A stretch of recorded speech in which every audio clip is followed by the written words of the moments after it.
Good evening, ladies and gentlemen. This is Brock Beard from NASCAR.info, and welcome to Behind the Wall, the post-race show that comes on after the race, where unofficially, pending the results of post-race inspection, Austin Dillon has pulled off a remarkable comeback, I think would be fair to say, in winning this Richmond race for a second straight year. And this time, at least from what we're seeing here, no real controversy behind it in terms of him pulling it off. Certainly not compared to what we saw last year with his Pyrrhic victory there, running through Joey Logano and Denny Hamlin in his pursuit of a playoff berth that was ultimately stripped from him. What a tremendous response after a year where the Childress team has once again been really rough this year, especially Kyle Busch's team, I would say. Maybe even more so than Dillon's this season, have just really been out to lunch this year. And then on top of this, you had the Austin Hill controversy back in Indianapolis on their Xfinity program, and him just coming back from that. And, of course, having the big wreck at Watkins Glen we talked about last week. A lot of negative attention certainly towards this team. And despite that, I'm sure, memories very quickly going back to last year and what happened at the end. But what was so impressive to me with this race, and there were a number of things that were impressive about this, was he did it in just about the same manner he did last year, right up until the late race caution at the end of it there. Being able to, kind of being in and around the top 10, staying on the lead lap, staying out of trouble, kind of working his way up there, trying to pit strategy that he kind of get up there, having a great battle for the lead, in this case this year with Ryan Blaney, and getting the lead under green, building a big lead, and being able to just kind of hang on at the end. And with a pretty sizable lead. I mean, he had a sizable lead last year before the late race caution. It played out almost the same way, even with, I'm sure, what was likely a different car, different tire setup or anything. Very surprising. Very, very surprising. And I think it's also a microcosm of this race itself, because last year's race really was, was kind of okay. We did last year was the option tires. We had a bit of a mix up with that. And you saw, drivers have, really fast speeds and then dropping off. We saw Daniel Suarez very good in that race. Ironically, we saw Suarez very good in this race too. But just with one compound that was a bit more forgiving on the track. But I would say, especially after the first stage, I wasn't too impressed with this race, honestly.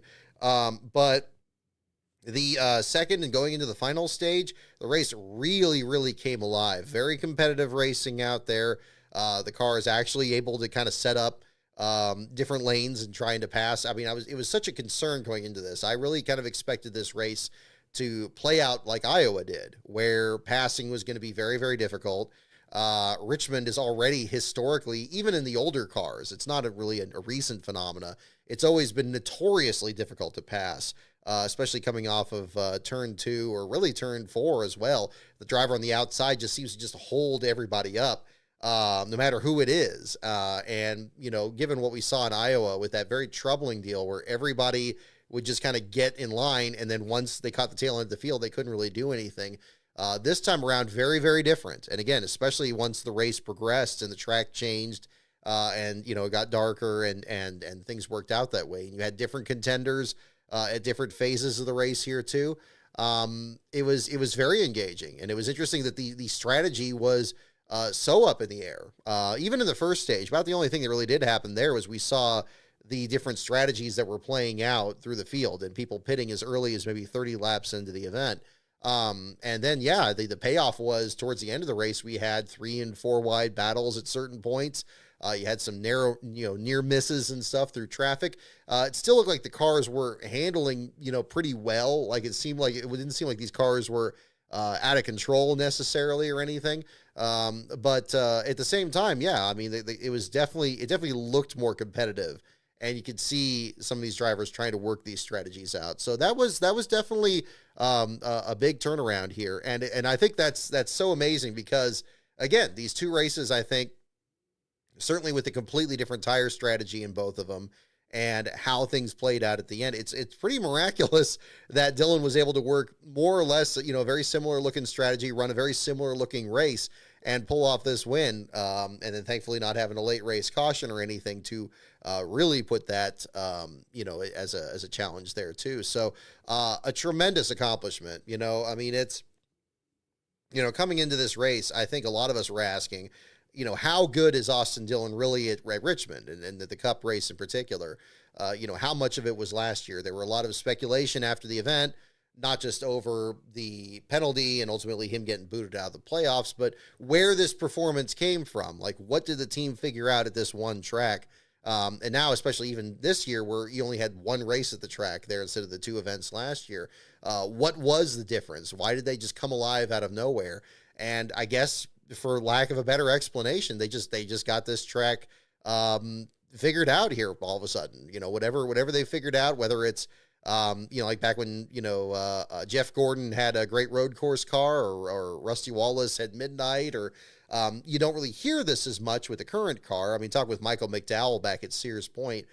He really minimized that, saying that he was bringing his Mexico City car out, and it wasn't the same as his Chicago street course car that was so good, but really, it didn't seem to make a big difference, at least to him. But maybe at Childress, maybe just their prerogative, maybe their history, excuse me, as being a smaller team, or having that kind of independent owner-driver backdrop, maybe that's never really left them, and they figured that out. I anticipate probably there's still going to be questions about that going forward.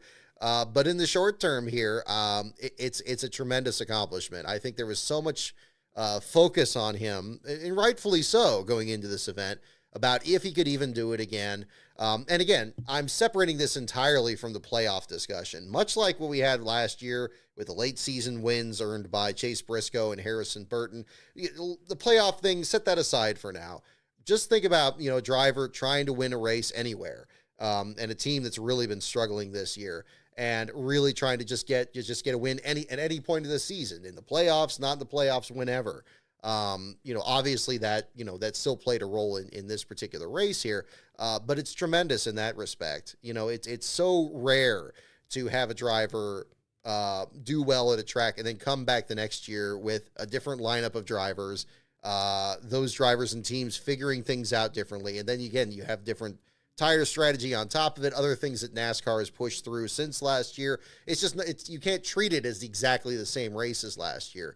And yet they were able to do it. And that's marvelous. That's something I didn't know that this team was capable of doing.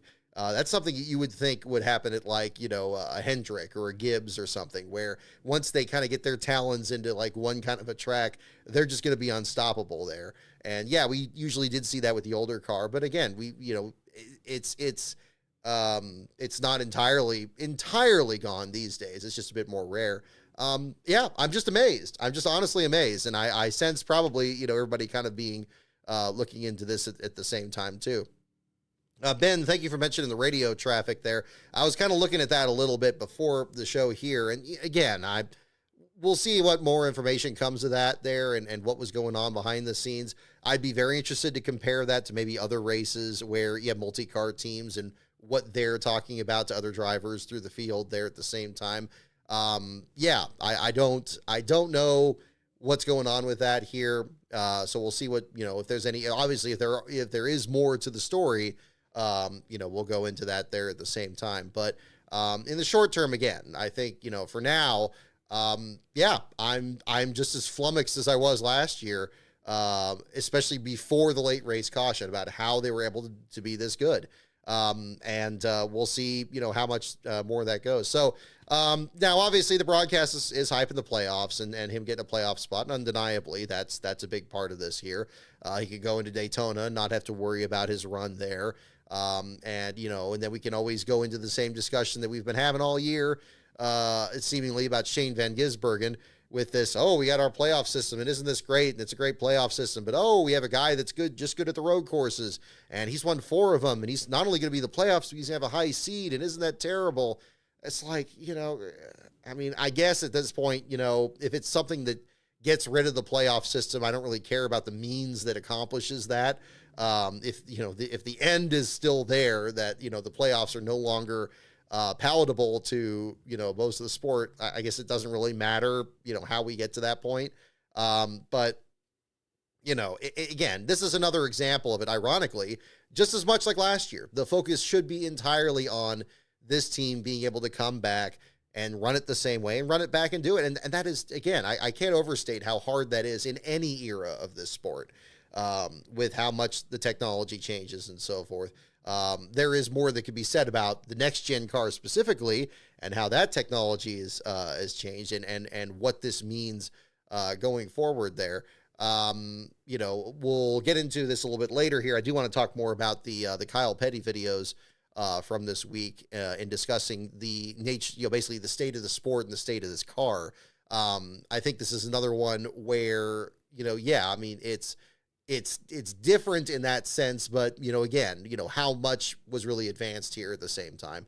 I do think it's a positive in some respects. I mean, we've seen how well this car responds to a bit more of a forgiving tire, whether it's what we had at Bristol, where the tires were literally coming apart and tire management was just so key and everybody was completely just on completely different strategies. And it was almost chaos there at that time. Again, trying the option tire more than we saw at Richmond last year, versus Wilkesboro. We didn't really see as much of an effect there. And it seems to help. Now, is it, again, the best racing we have at Richmond? And, maybe not the best overall. It still doesn't look like these cars are just like hanging on or like skating around or anything. You watch some of these classic races that were posted this week. Jeff Burton himself, him in the booth there, making some absolutely dramatic saves, a car in a full four-wheel drift through turns 3 and 4, and still making it stick off the corners there. Not quite the same level as that, or, something like that, but still respectable. And I would still argue, I'm seeing very positive comments about this race here too in the chat. I'd agree, at the same time, this is easily the best Richmond race we've seen in quite a while. And I liked that this broadcast was trying to kind of step that up a bit in explaining the strategy a bit better. I love the graphic they did earlier, illustrating the difference in speed and what the effect is of a driver pitting at a certain point and how many laps they can actually catch up to get their lap back, and tracking that. It would have been a little better. Again, I think they could have explained it better having done the graphic explaining, what's happened there. We saw where they said this guy gained 12 spots. This guy gained 13 seconds. It felt very incomplete because I couldn't contextualize it very well. And Richmond, it's a track that's not shot very well. This is probably one of the worst tracks in terms of how it shows on camera versus, I'm sure, how it plays in person. And in some of those old camera angles, you could tell what's happening a little bit easier. This is one where they seem to focus on one or two cars at a time, and it's really hard to get the larger context of what's happening. So close, in fact, that when we had this massive pileup in turn 3, they were completely bamboozled about what caused Chase Elliott to wreck at the tail end of it, even though it was just a little bit further down the track. Perfect example of it there. It's just kind of one of those elements there too. But again, a step in the right direction. I don't want to kick this out and still say it's no good or anything. This is a tremendous step in the right direction. And it wasn't just on restarts. We saw some, the restarts certainly, have had, great racing through them. And, I'm not the one that says usually restarts are a good substitute for, good racing and long green flag runs. They aren't. But in this one, we did get some times where, people would kind of catch somebody else. Again, the Austin Dillon, Ryan Blaney battle was fantastic. They really, and it was really kind of up in the air as to who was going to win this too. It wasn't entirely in doubt, and the wreck had a big part in playing that out too, and also seeing who from that wreck was going to be able to recover and still get a solid run at the same time. So, it didn't start off very promising, but it definitely developed into something that was a very compelling race there at the same time. So, and having Dillon's storyline on top of it, I mean, it's tremendous. I think it's a really, interesting one. Now, again, maybe this time tomorrow we'll be talking about something else. I don't know what the, what the case may be on that. We'll find out. But in the short term here, congratulations, Austin Dillon and the Richard Childress team. I think that was a remarkable comeback here.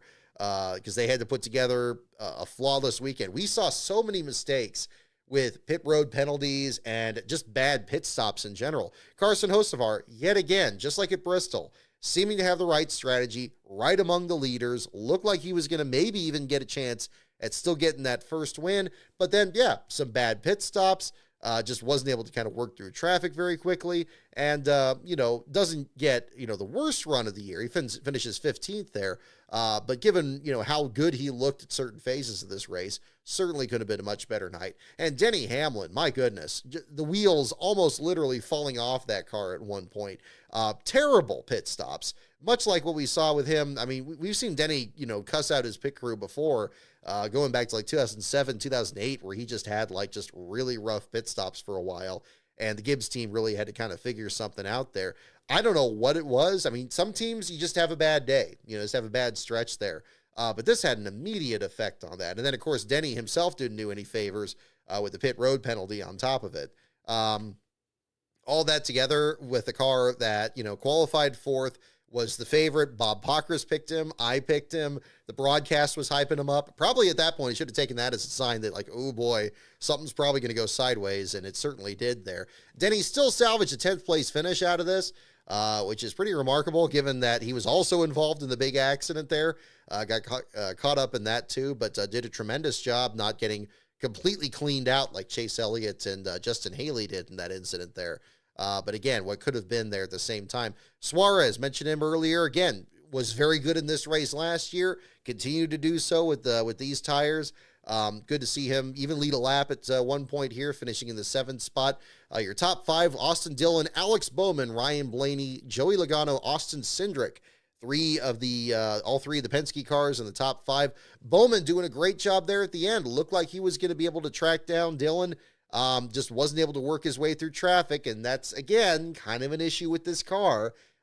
Maybe in that sense there towards the end of a tire run, it's not quite the same as how competitive it is earlier on. Still some work to kind of figure out there, whether it's the tire, the car, or both.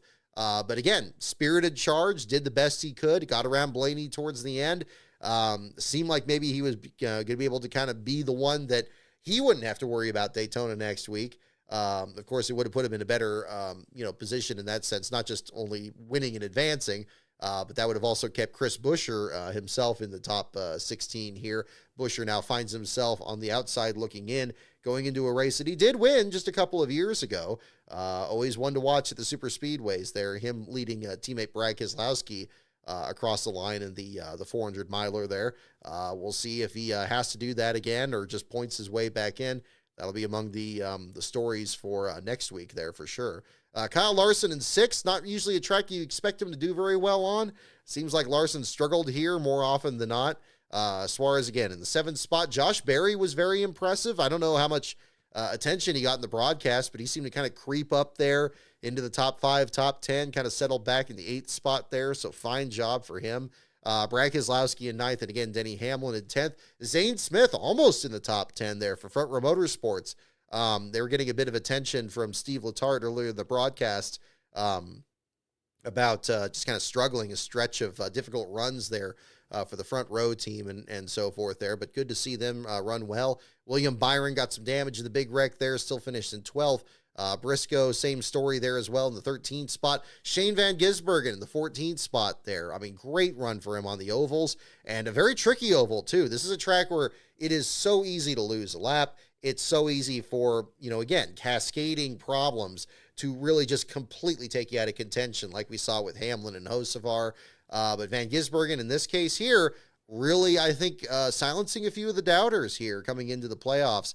And, how far he's going to get into it and thinking, oh, well, he's not going to get that 17th place average or something at those tracks. Believe me, I think between winning all those road course races, they've been trying to really figure out these ovals as best they can and now getting a good run at again, what is a very difficult track with very low attrition and very few cautions, and indeed had a pretty long stretch run to the finish here. That was no small accomplishment, especially from qualifying 27th and being just in traffic the entire night. I think that's a great job there. It ends up being the first car one lap down, lap towards the closing stages of the race there, but a fine run again ahead of Carson Hocevar, Kyle Busch, Michael McDowell, Ty Gibbs, and Ross Chastain rounding out the top 20. Bubba Wallace back in 28th with the fastest lap of the race. Unfortunately, also with a close call there at the same time.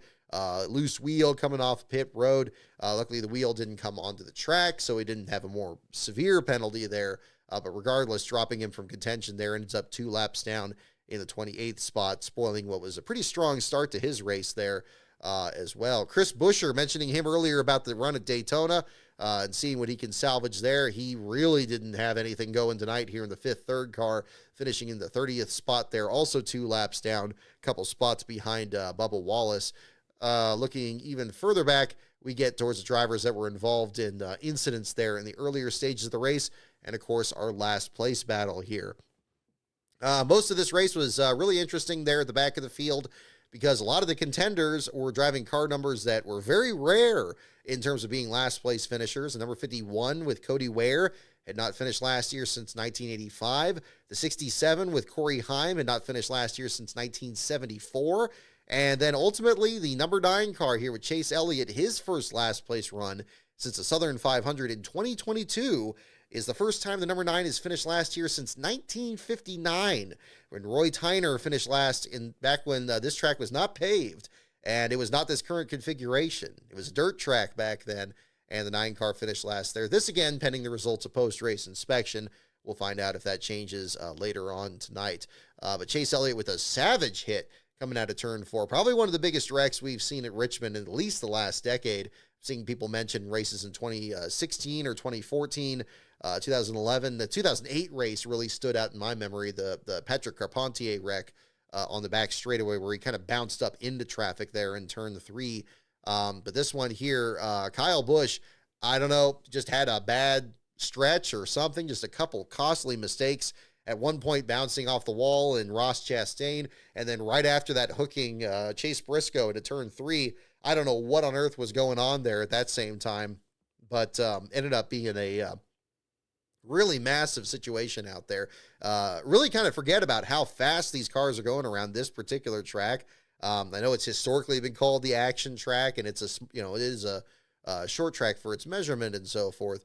But at the same time, yeah, I mean, definitely some savage hits there, and none more so than Elliott's into the outside wall. Good to see him get out of the car under his own power there. Justin Haley clobbered Chase Briscoe's car there, and also hit the outside pit wall coming down pit road. Ultimately, they were the only 2 drivers eliminated. I have no idea how Briscoe was able to keep going there. Must have had some issue with the toe link there at that same time, but kept the car going and salvaged a somewhat decent run there as well. So that ended up being a pretty tight battle there at the end of it. But we did have drivers towards the end of the field. Cody Ware was another driver, much like Denny Hamlin, that was having a lot of issues with coming down pit road speeding penalties. Their measurements must have been significantly off, because both penalties they got in the first stage of the race there, he was completely just kind of shocked that it was happening. One of them, the team was like, well, yeah, it looked like you were speeding, and they were kind of, going in a different gear there that really kind of messed up their run. But ultimately ends up back in the 32nd spot, ends up 3 laps down at the finish. But a rough evening there for him and the number 51 team over at Rick Ware Racing. Tyler Reddick looked very good at the beginning, as with his teammates. Bubba Wallace there, unfortunately, looked like something. I don't know what exactly happened here. I was kind of working at on the article towards the end of this race here, so I didn't exactly see what was happening with either him or John Hunter Nemechek, or Ryan Preece for that matter. A couple of drivers that were very, very good earlier on. I know Preece had a penalty and Reddick had his spin, but both of them ended up 4 laps down there. John Hunter Nemechek 11 laps down at the end in the 36th spot. Must have been a similar mechanical issue. I know with Jesse Love, who was 4 laps down, he actually was on pit road just before the big wreck. And much like Sterling Marlin in the 2001 Daytona 500, that pit stop actually saved him from being collected in the impact there. He was about straight away behind the wreck. You can see, if you check out his onboard camera on the Max channel, you can see he's coming off turn 2, and suddenly you see this big cloud of smoke in turn 3. And he's checking up there at the same time. So ultimately, he climbed from about the 30, just about taking the last spot from Cody Ware at the time there and climbed up to the 33rd spot by the finish. This a rare off weekend for the Xfinity Series and the stretch run of the season here. But Love in the 33rd spot, and Corey Heim, the Truck Series standout, who of course won yesterday's race, which we'll talk about here tonight, finishing in the 29th spot, 2 laps down. But again, Chase Elliott, unofficially, you're a subject for the NASCAR article, which will be up later tonight, and we'll see what the story is on that at the same time. So, looking through this, we'll get into the Truck Series results here, too. Let me make sure I got most of what I wanted to cover on the Cup Series one here. Riley Herbst towards the back there, 31st spot. We saw him in last place briefly when he got knocked sideways by Jesse Love in the opening laps. Yeah, again, it was a slow burn at the start, and I'm like, when it was starting out, I'm like, oh boy, this is looking not too different from what we'd seen, really the last few years, especially with this car. But again, it really kind of heated up, and it was good to see there towards the end. I mean, traditionally, it seems like, in the night races here, you usually get the track gets a lot faster, field gets strung out. But yeah, I thought it was interesting to see, and we'll be interested to see what the effect of this is going to be the rest of this season. AJ Allmendinger had a fantastic qualifying run, started in the 3rd spot, unfortunately ends up back in 22nd. He had a pit road penalty early in the race, I suppose, didn't recover from that, finishing 1 lap down there as well.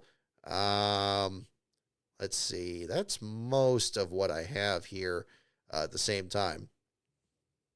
So, yeah, just kind of a more entertaining Richmond race there as well. I would encourage you, for those of you looking to kind of give it a comparison, definitely look at some of those late 90s, early 2000s Richmond races and, see how those cars were sliding around and so forth. It still was very difficult to pass. Again, I think you probably won't see too much difference in that racing except for how they get into the corners, where, again, the cars are just kind of like they're almost too fast for the track, and they're kind of just hanging on. I think some of the camera angles they used back then, if they used those tonight, I think I would feel even more positive about how the racecraft actually was in this event versus races past. I think we need to adjust from what we've had for many years, where it's been much more about fuel mileage and the tires were just not wearing, and these being track position races. If these races are starting to wake up again, they really need to kind of make that even more exciting. And same thing with the play-by-play.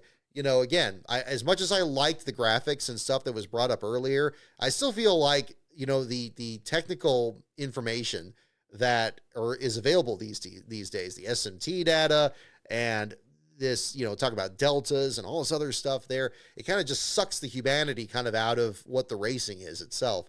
And, really kind of tell me, who is working their way up there? What's their story? What's the story of this race? Even in this one here, thankfully, Austin's story is pretty self-explanatory.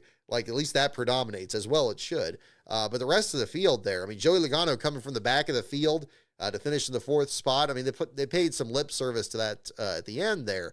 But yeah, I would ramp that up even more, especially given the recent history of this track with Kyle Busch doing that from the back of the field there too. So, yeah, again, interesting way to track the event there too. So we'll find out with post-race inspection what's going on there with the 8 team, and we'll go from there as well. We'll get into the Truck Series race here too. A little bit of both here at the same time. In this case here, Ty Majeski looking like he was going to be utterly untouchable. I was listening to most of this race by the radio. I had a business trip on Friday there, so I kind of came back about midway through the event there. Big thanks to our William Saki for doing some coverage there as well to follow what was going on in that race. And I also want to give a message to Max N, or at RacingFan83 on Twitter, who provided some great pictures and video as well. The last place battle in that race was tremendously helpful there too. I try to cover as many of these races either here at NASCAR headquarters or, of course, in person as possible. But again, sometimes, things get busy there, as it does for any of us, of course. So I really appreciate both of them helping out on that. And we got the article up for you guys yesterday. So you haven't checked that out at the NASCAR.info site. You can check that out on there. In addition, just earlier today, we had 3 new articles for our Ben Schneider covering the recent action in the ARCA series, both the West, East, and National series. So we had those articles posted this morning. So a lot of new content on the NASCAR.info page if you haven't seen that yet. And of course, the Cup article will be up later this evening. But your last place finisher in the Truck Series race was Clayton Green, driving for the Josh Room team. A rough weekend for that program in general with, he had all 3 Penske cars in the top 5 in tonight's race. Last night, you had all 3 of Josh's trucks, unfortunately, in the bottom 5, so a rough deal there. Clayton and Steven Malazzi both pulled off the track in the first 5 laps, and wouldn't you know, kind of an interesting way that these were classified, too. Very similar to what we had last week over at Watkins Glen. A classification issue made this very interesting. So with 2 trucks dropping out in the opening laps, both of them listed out by mechanical as the reason out. Instead of, usually we hear about what kind of mechanical issue it is, if it's the rear end, if it's vibration or transmission or whatever, or if there's something else, some other reason that the team pulled off the track there. But very interesting to see mechanical as a listed reason, both in NASCAR's results and seeing it on Racing Reference here. And pointing this out, in fact, the last time that a driver was classified last in the Truck Series with mechanicals, the reason was in March of 1997. And wouldn't you know it, that was the late Kenny Irwin Jr.'s first Truck Series win at Homestead. It was Lonnie Rush Jr. who was the last place finisher of that particular race. So kind of an interesting way, kind of things kind of go full circle. This as well at the Richmond track, where Irwin himself, of course, made his Cup debut in 1997, driving in this fall race for Blair Motorsports, in addition to Robert Yates there at the time. I do want to talk about the second part of the Kenny Irwin video, just posted this week. Thank you guys for checking out those videos there as well. Hopefully people will keep spreading the links out there and checking them out there. We'll try to get the hits up on those videos there, but I'm very pleased with the comments on them and, people learning more about Kenny's story there as well. We'll get into that here a little bit after talking about the Truck Series race here as well. So after the early exits of both Clayton Green and Steve Malazzi, they were the only 2 drivers out of the race for most of the event.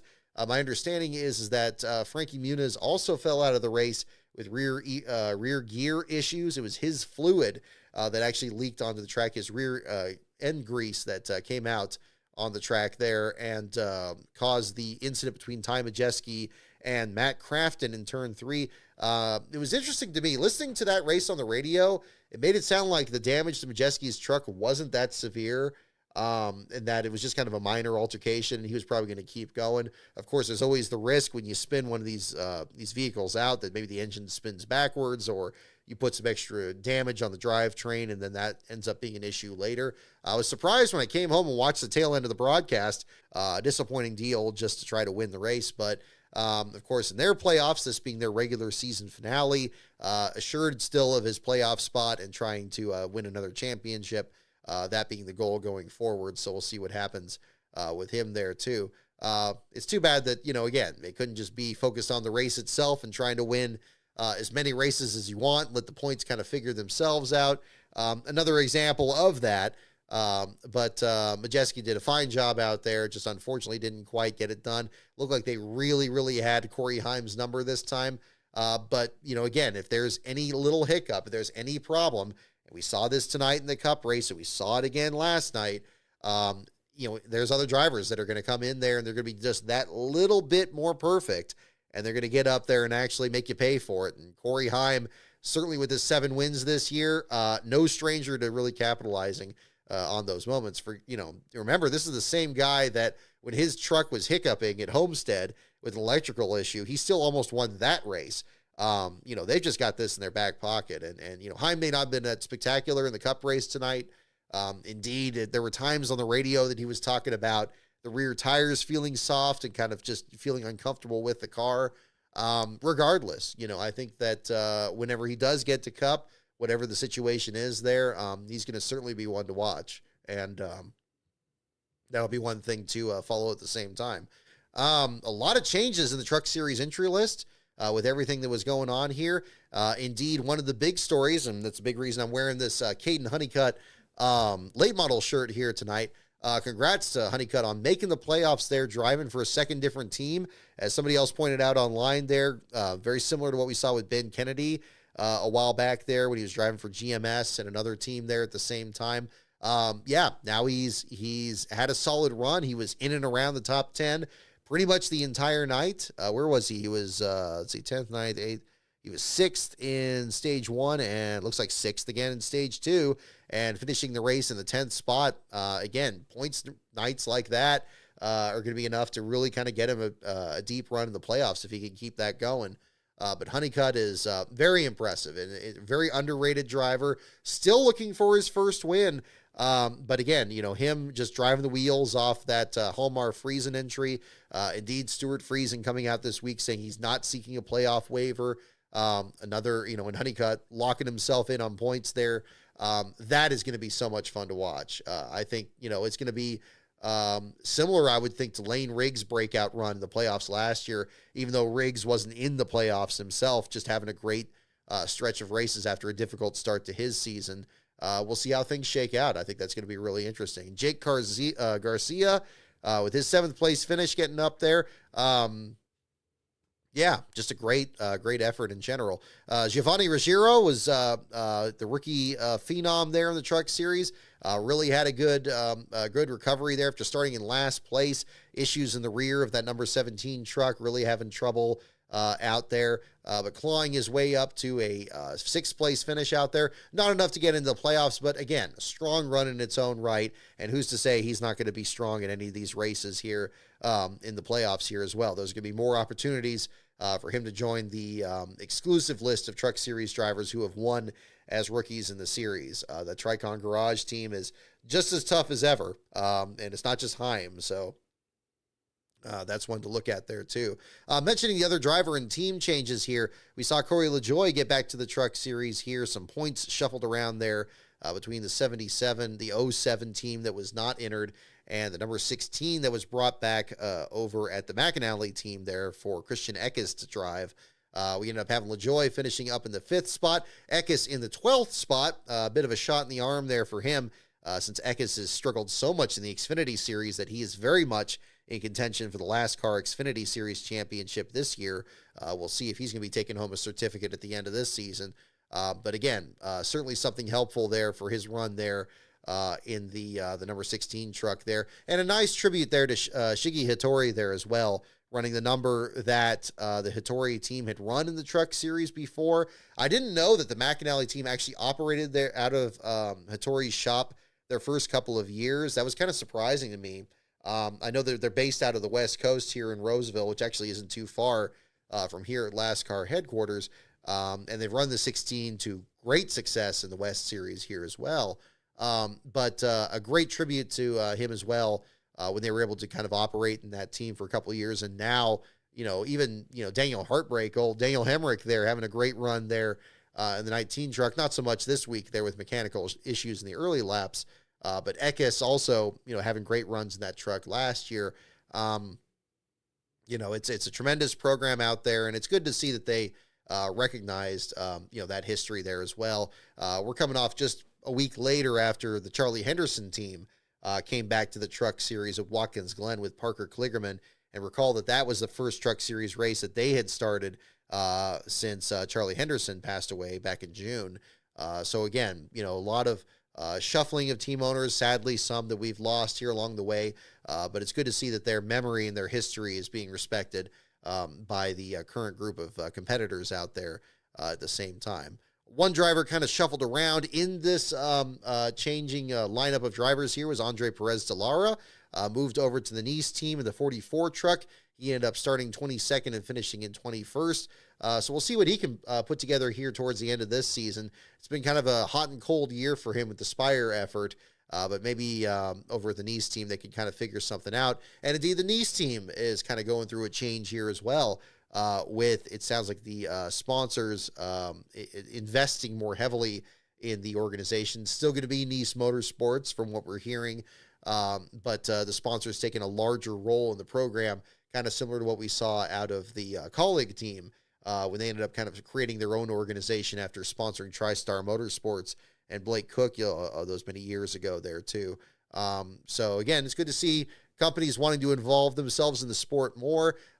There's still a lot that needs to be worked out in the truck series, certainly in terms of how little they're getting paid and, what the diversity of teams is out there, that you have all these multi-truck teams and very few of these single truck teams. And indeed, really, again, the struggle is here for Josh Room's team here as well, with their 3 trucks in the bottom 5, seeing some difficult runs there for them as well.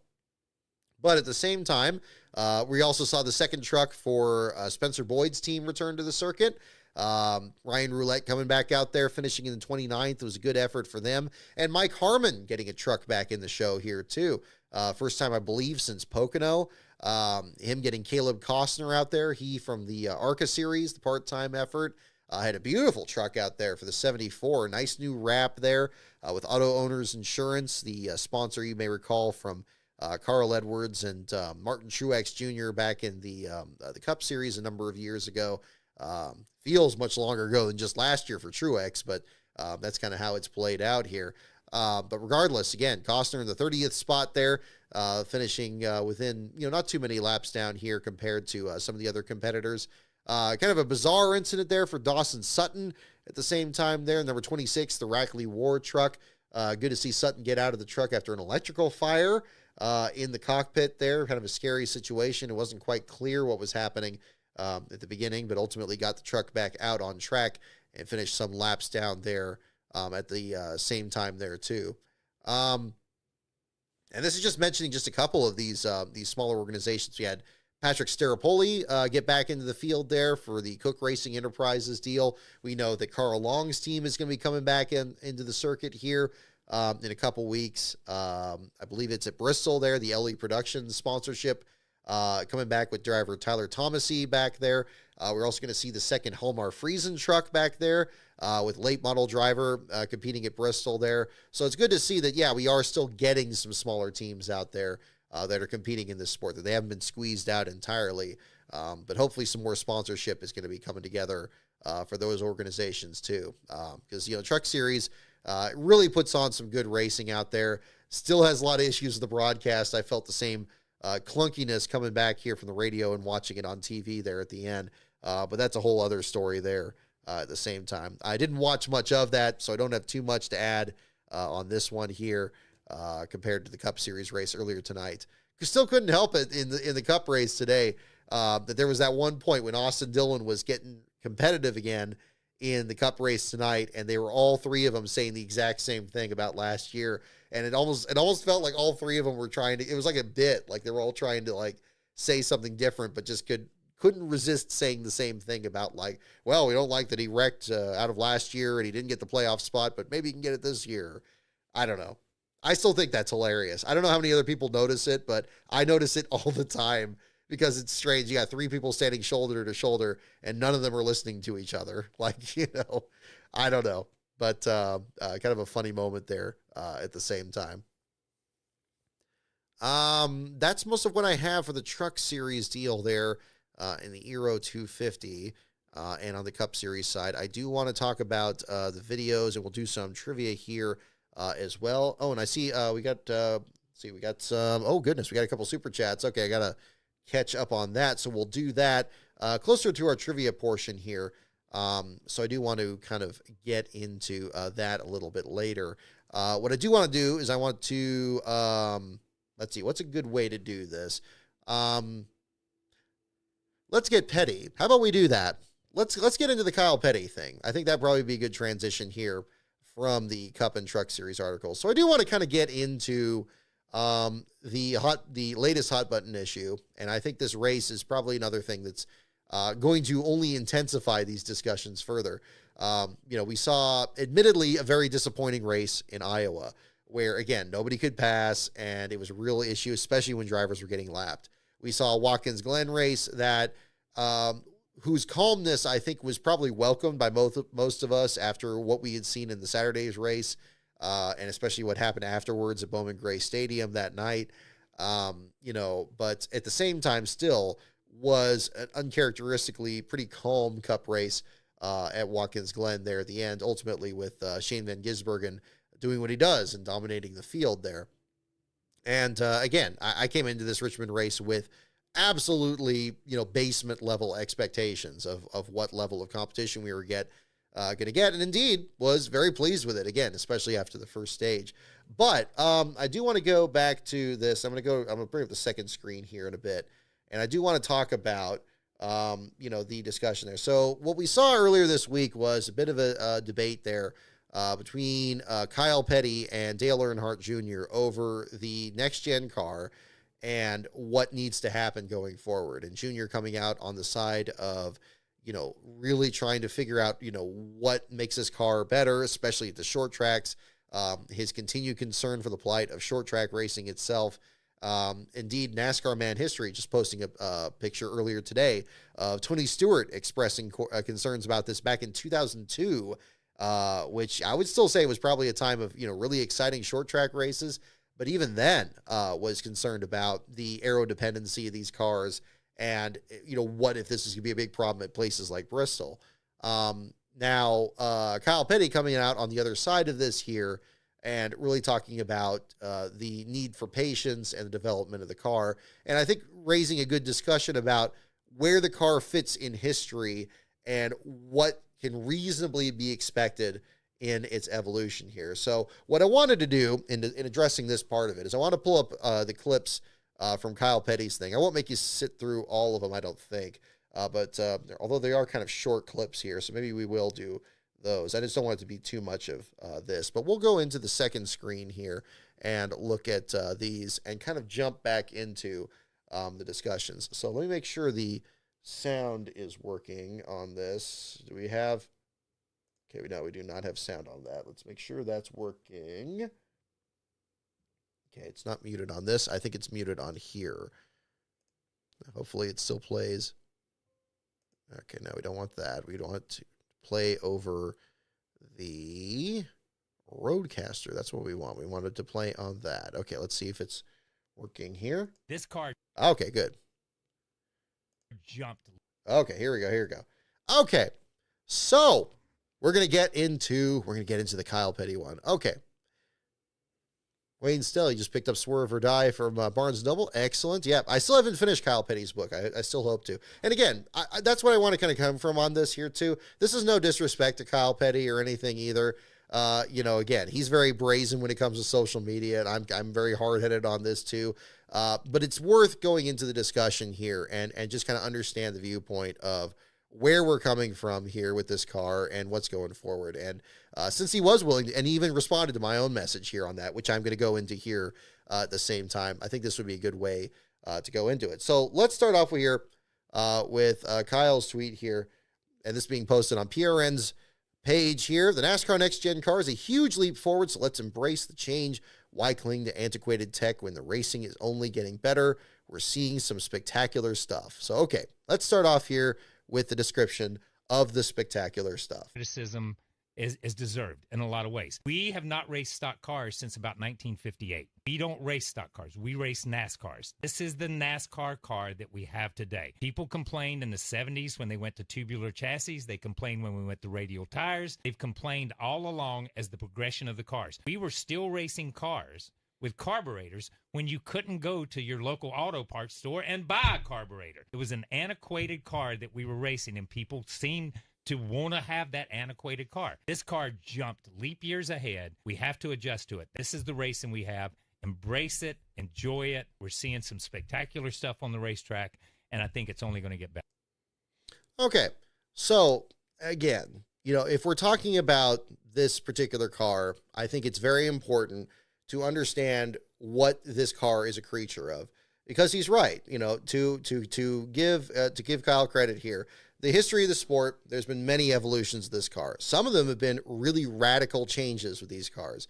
And indeed, yeah, are they stock cars? Are these cars you can literally buy off a showroom? Of course they aren't. We're way, way, way, way past that. And a lot of the golden era of the sport was also way, way past that. There have been, the generations that we've come up with in hindsight here of the evolution of the car.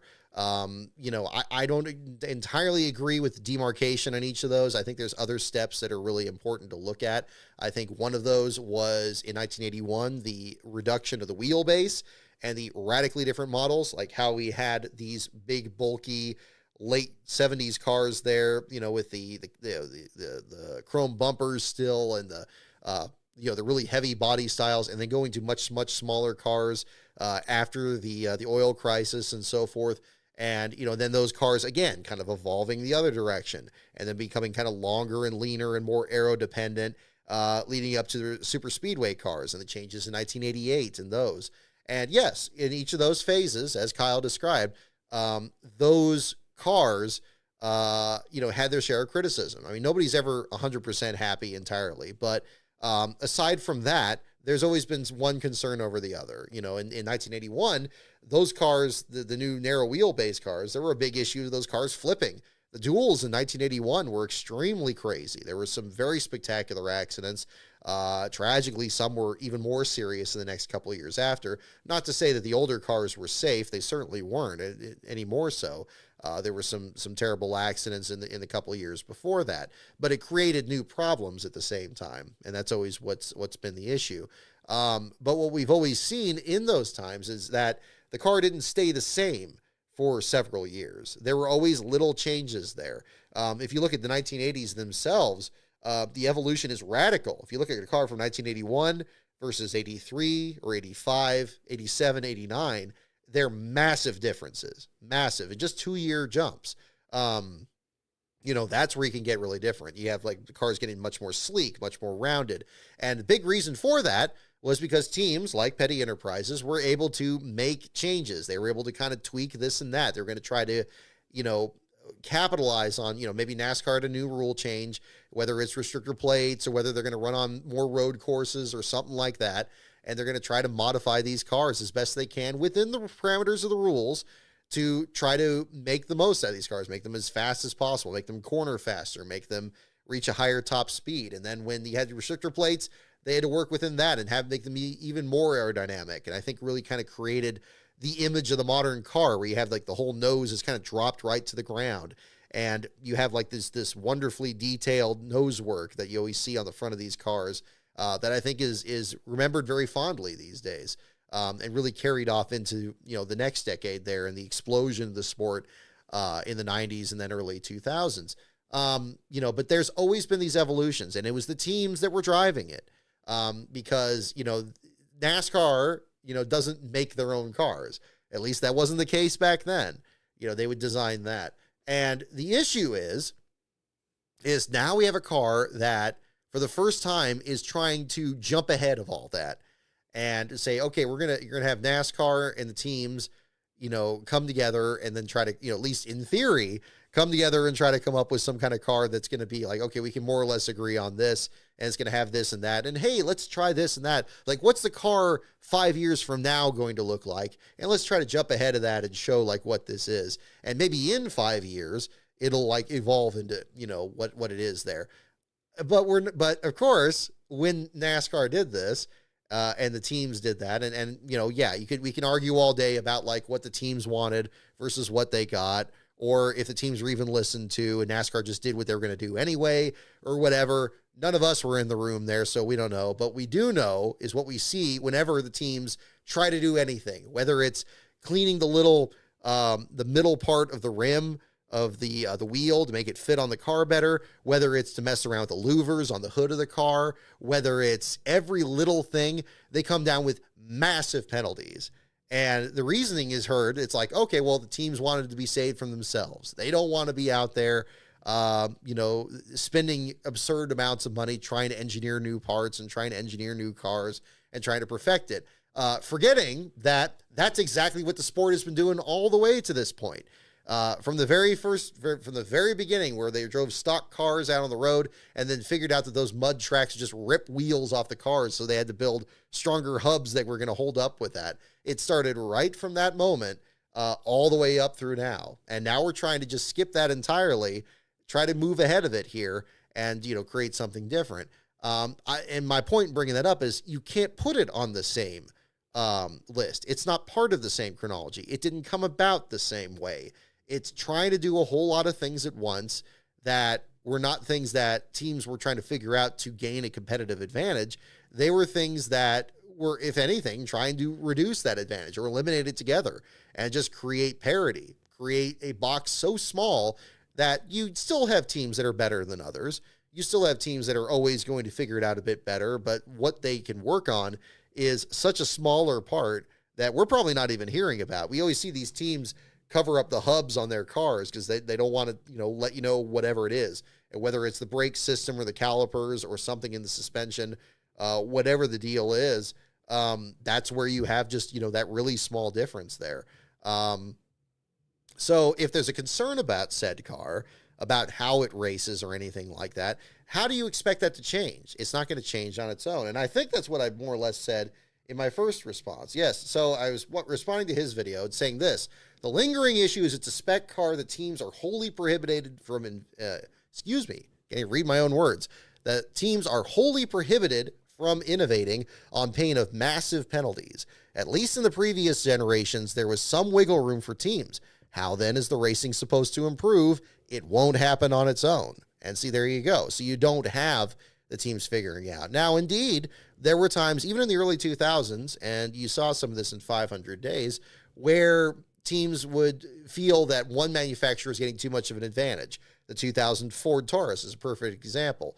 Indeed, there was a time where the General Motors teams came out and said, hey, our team's nose is not really that good in the air. We need a kick out of the lower part of the nose. And there'd be arguments about this endlessly.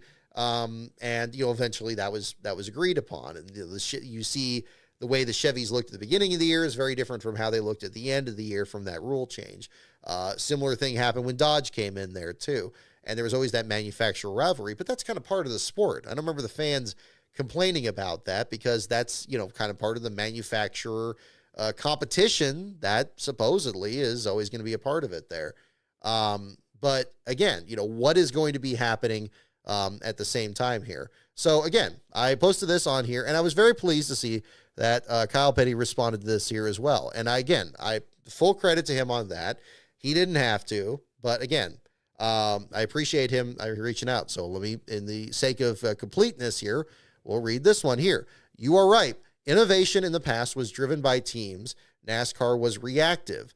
NASCAR has taken a proactive position in everything since February 2001. The car is a product of that. A race car, as you know from history, is a constantly changing and evolving piece of equipment. In time, it can and will change. The problem right now is we live in a world of instant gratification. No one wants to wait. Okay. So here's the other part of the issue. So again, I appreciate him responding to this and acknowledging, that teams used to drive this, but now it seems to be basically teams used to drive the evolution of the car, but now NASCAR does. And NASCAR has taken more control of it to make it safer, everything from February 2001. And it's still going to evolve. It's going to evolve because it's a race car. And the implication here is that NASCAR is going to do it eventually. Like, I don't know when, or maybe it's happening already now. We do see some things here. We see like maybe a different diffuser used on the short tracks. We see, again, different tire compounds like what we saw tonight. There's little things changed here and there. But again, the big things that people are always, we always hear that drivers even are concerned about, whether it's the amount of downforce, why it has to have an under tray to begin with, the design of the wheels, why it's so different from what we used to have with the 5 lug nut rims, the independent suspension, all these other little things in there that I don't believe really were asked for. Again, those, it's like, okay, we've already made all these changes. It's like, are we going to change them back?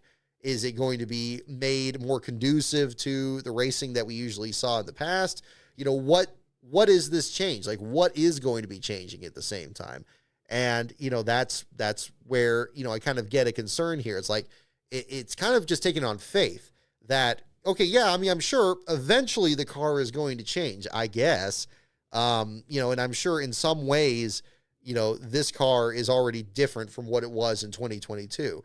The teams will figure out either how to put them together quicker or, again, whatever little things that they can do, whatever that extremely short list of stuff they can do to the cars is going to make a difference. Because we do see that, again, top teams are still successful, but the margin is so narrow that, again, we do see races where it's very hard to pass. And, as Denny Hamlin always mentions, having that level of parity makes it so that it's not very competitive.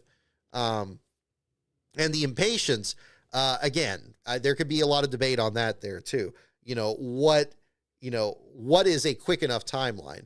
But as I mentioned earlier, go back to the 1980s, compare in 2 years. Again, a car from 1981 to 83, 83 to 85, 85 to 87. And that's decades ago without the computers and technology that we have, without the advancements put in this car. I still feel that this next-gen car was not designed to be on that exact same chronology. It was designed to jump ahead, make some predictions about where we're going to go, and then just put us there and say, here's where we are. It's really the start of a new timeline. And it's a new progression where the teams are going to be still seeking help from NASCAR on these, but now it's over much larger and more nebulous things because it's not something that the teams develop themselves. It's now something very, very different. So you can't view it the same way. And indeed, I think that's more or less what my response was here on this. So I put on here, thank you for getting back to me on this, Kyle, and I appreciate your thoughtful response. The issue is we can't place a next-gen car on the same timeline as previous generations. It's not an evolution of previous cars. It's an entirely new car that NASCAR presented to the teams. Teams asked for it, and in exchange, gave up their power to make improvements to it. The car will only evolve if NASCAR deems it necessary. I really wanted to really hammer that there. It's only going to evolve if NASCAR feels like it. And again, you could say what you will about, the direction of it there. Maybe, that was still the case back then if it's a kick out on the nose or anything. But a lot of the competitive aspects of it there, that was for the teams to figure out because they were handcrafted cars. But that's not the case anymore. They got to put them together the same way. They're Lego kits. We always hear this. It's the same time. If you buy this Lego kit here and this one there, they're going to come together the same way. The only difference is the decals. And that's the problem. We only hear the sanctioning body constantly brag about how happy they are with the racing product. The broadcasts tell us to get used to it. Remember, we heard Jeff Burton say exactly that at the very beginning of the Iowa race, which was a bit off-putting given how that race played out. The message seems clear that they don't even see a problem, so there's no indication they're working on a solution. And that's the other aspect of it here. Again, it's going to change. Well, when is NASCAR going to change it? If they don't, if they're publicly just going out there and saying like, we're happy with it, we think it's great, we love what we're seeing, and et cetera, the same things you hear with the playoffs, what indication is there ever going to be that they're going to change it? Now, it is true that NASCAR has very much the same history where, they're going to say that they're not, they're saying, well, we're going to kind of look into it. We're going to, maybe think about it. Maybe we'll kind of look at this, we'll look at that. And then they'll just do something, but they won't have that causal relationship there. They seem very averse to that. And it was certainly the case back in 2000 and 2001, if we really want to go back to that era there. Indeed, you see this in 500 days. You see this in 3 before February.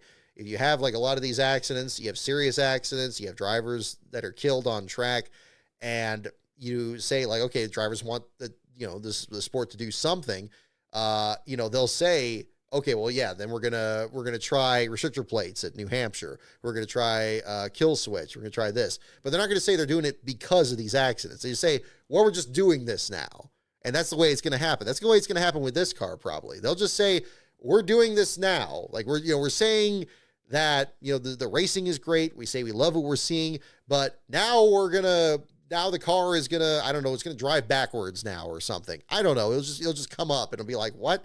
And that's the thing. I think it's so frustrating for those of us outside the realm here. It's like we never see that causal relationship. We just hear stuff happen, and again, maybe there's some reason for it.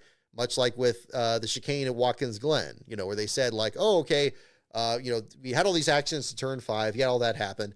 It's like, well, you know what? We want to put new seating on the backstretch, so we're going to put this chicane back there, and it's going to give everybody much better seating, and that's what we're going to be doing. So isn't that great? And they don't want to address that it's because of something more serious happening. So there's a trend with that, and I think that's still there. There's still that element here. And I don't know exactly what the best solution is for that. But again, maybe we'll find out here with whatever happens with this car here.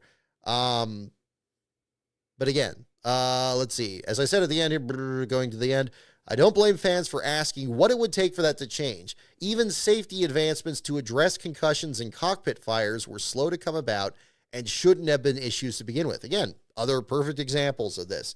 And again, I got a lot of interesting comments on this one here. They're saying, well, they did do something about it. Yeah, tell that to Kurt Busch. I think they waited a little too long, don't you think? I think the fact that the concussions were still a problem in the fall race at Martinsville, where Tyler Reddick was getting concussions from actually just racing at Martinsville, from just normal contact out there. I think, really, and maybe it's just too obvious in hindsight, but maybe not. You can go back to my show after that race there, and I'm sure make some comparisons.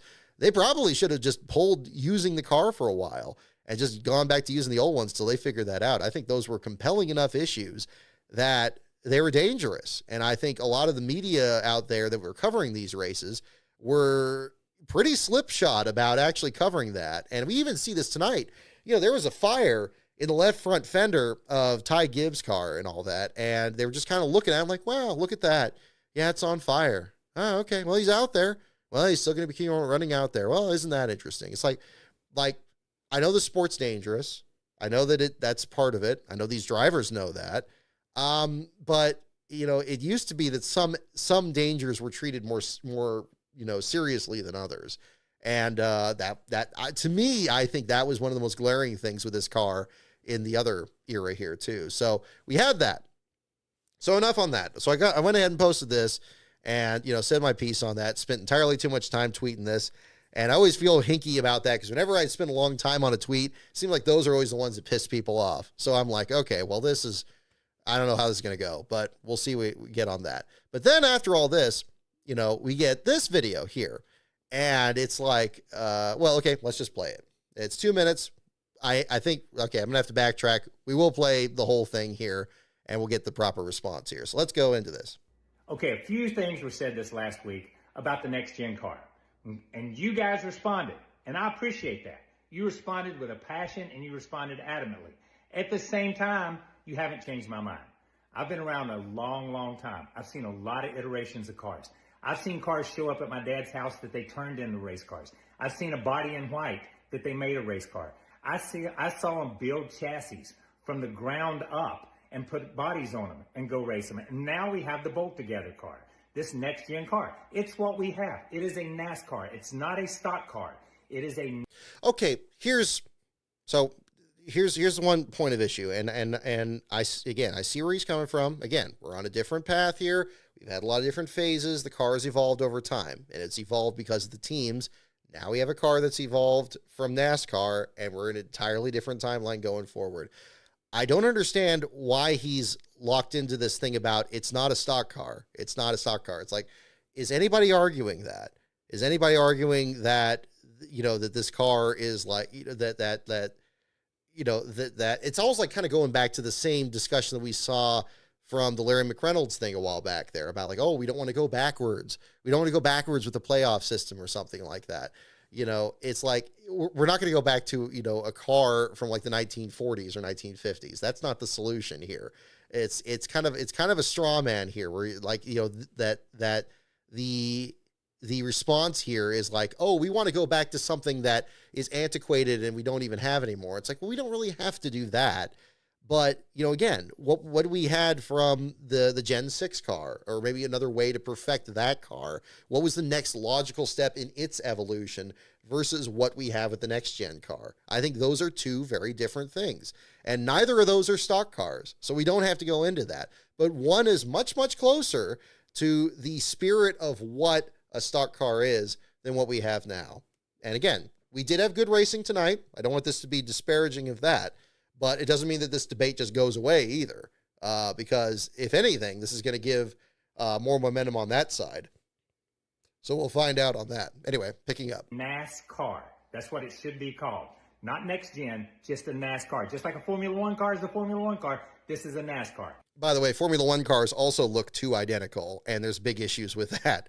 So probably not the best comparison out there as well. And Formula One, the Formula One-ification of the NASCAR Cup Series garage is also not really a positive. It comes off very, very sterile these days compared to the Xfinity or the Truck Series garages, and it's really unfortunate. It doesn't feel that same way, and part of that is from the next-gen car here, too. I think that's another thing that's worthy of being explored. So, again, probably not the best comparison. So when you look at it, that's what we have. And it's not the entire problems. Although everybody in the grandstands and everybody wants to point their finger and say, it's the next gen's fault. It's not the next gen's fault. There's a lot of issues. Okay. If it's not the next gen's fault, then what is the fault? Is it the fault of the tracks that have always been there? Yes, we've had some that have been reconfigured. And again, I've been very outspoken on the Atlanta reconfiguration in particular. Okay, so is it that? Is it the tires? Well, maybe to a certain degree. We saw tonight a good race with the next gen car. Is it of the exact same level as a previous generation of stock cars? I still wouldn't say so. And probably if you put the same tire compound on it, maybe it would have been even better than what we had here. But again, there's that difference there. I don't, it's if it's not the car, what is it? It's like, it's not like the Gen 6 was perfect either. I understand that. And certainly the 550 package was a big mistake. I mean, that just didn't work. And there are some tracks where this car does run very, very well, that it figures out the 1.5 mile tracks. You got people clamoring for Chicago and Kentucky to come back. I can't believe that. Like, I remember when those tracks left, everybody's just like, good riddance. Like, yeah, those tracks sucked. They were boring. They were terrible with the 550 package, and they still weren't very good really with the Gen 6 car even. They were pretty good with the Car of Tomorrow car and the latest evolutions of that. Think about how much that car evolved too, by the way, if we're going to talk about evolutions of cars. But, come on. It's the elephant in the room that isn't there. It's the car. It's the car. And that's the reason people are talking about it. Okay? That need to be addressed. Not only the car. You guys listen, because the drivers complain, and rightfully so. If they don't like it, they should have a voice and they should complain. But Which they are. At the same time, they're still putting on racing every Sunday. And they're putting on some pretty dang good racing every Sunday, if you ask me. There's been some close finishes. There's been some great racing towards the end of the race with the towards the end of the race. Yeah. See, green, white checkers. There's been some solid moments in this sport with the next gen car. Okay. See, again, you got 36 races a year. 38 races with this. Is it every single, now in any generation of car, are you going to have races that aren't going to be that good? Of course you are. I remember growing up, I didn't like races at Michigan. I remember I didn't even really like Darlington for a while because it always got rain shortened. Again, it wasn't like every race was amazing back in the day. It wasn't, because yeah, there were races that were boring. There were some drivers I didn't like, that I wasn't a big fan of, and they were really good at the boring races. I'm like, well, we'll see. Maybe this one will be a little bit better than they usually are. And then there were some races that were just ones you would circle multiple times. You would not miss the Bristol night race. You would not miss a super speedway race. You wouldn't miss a Martinsville race or something like that. Those would be like really, really big events. You wouldn't miss the road courses because there were only 2, and that was really crazy.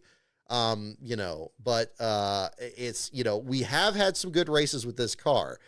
Doesn't mean that, that I think the issue now is the separation between a good race and a bad race is well beyond tolerances. And maybe it's just a recency bias because it's what we're experiencing now.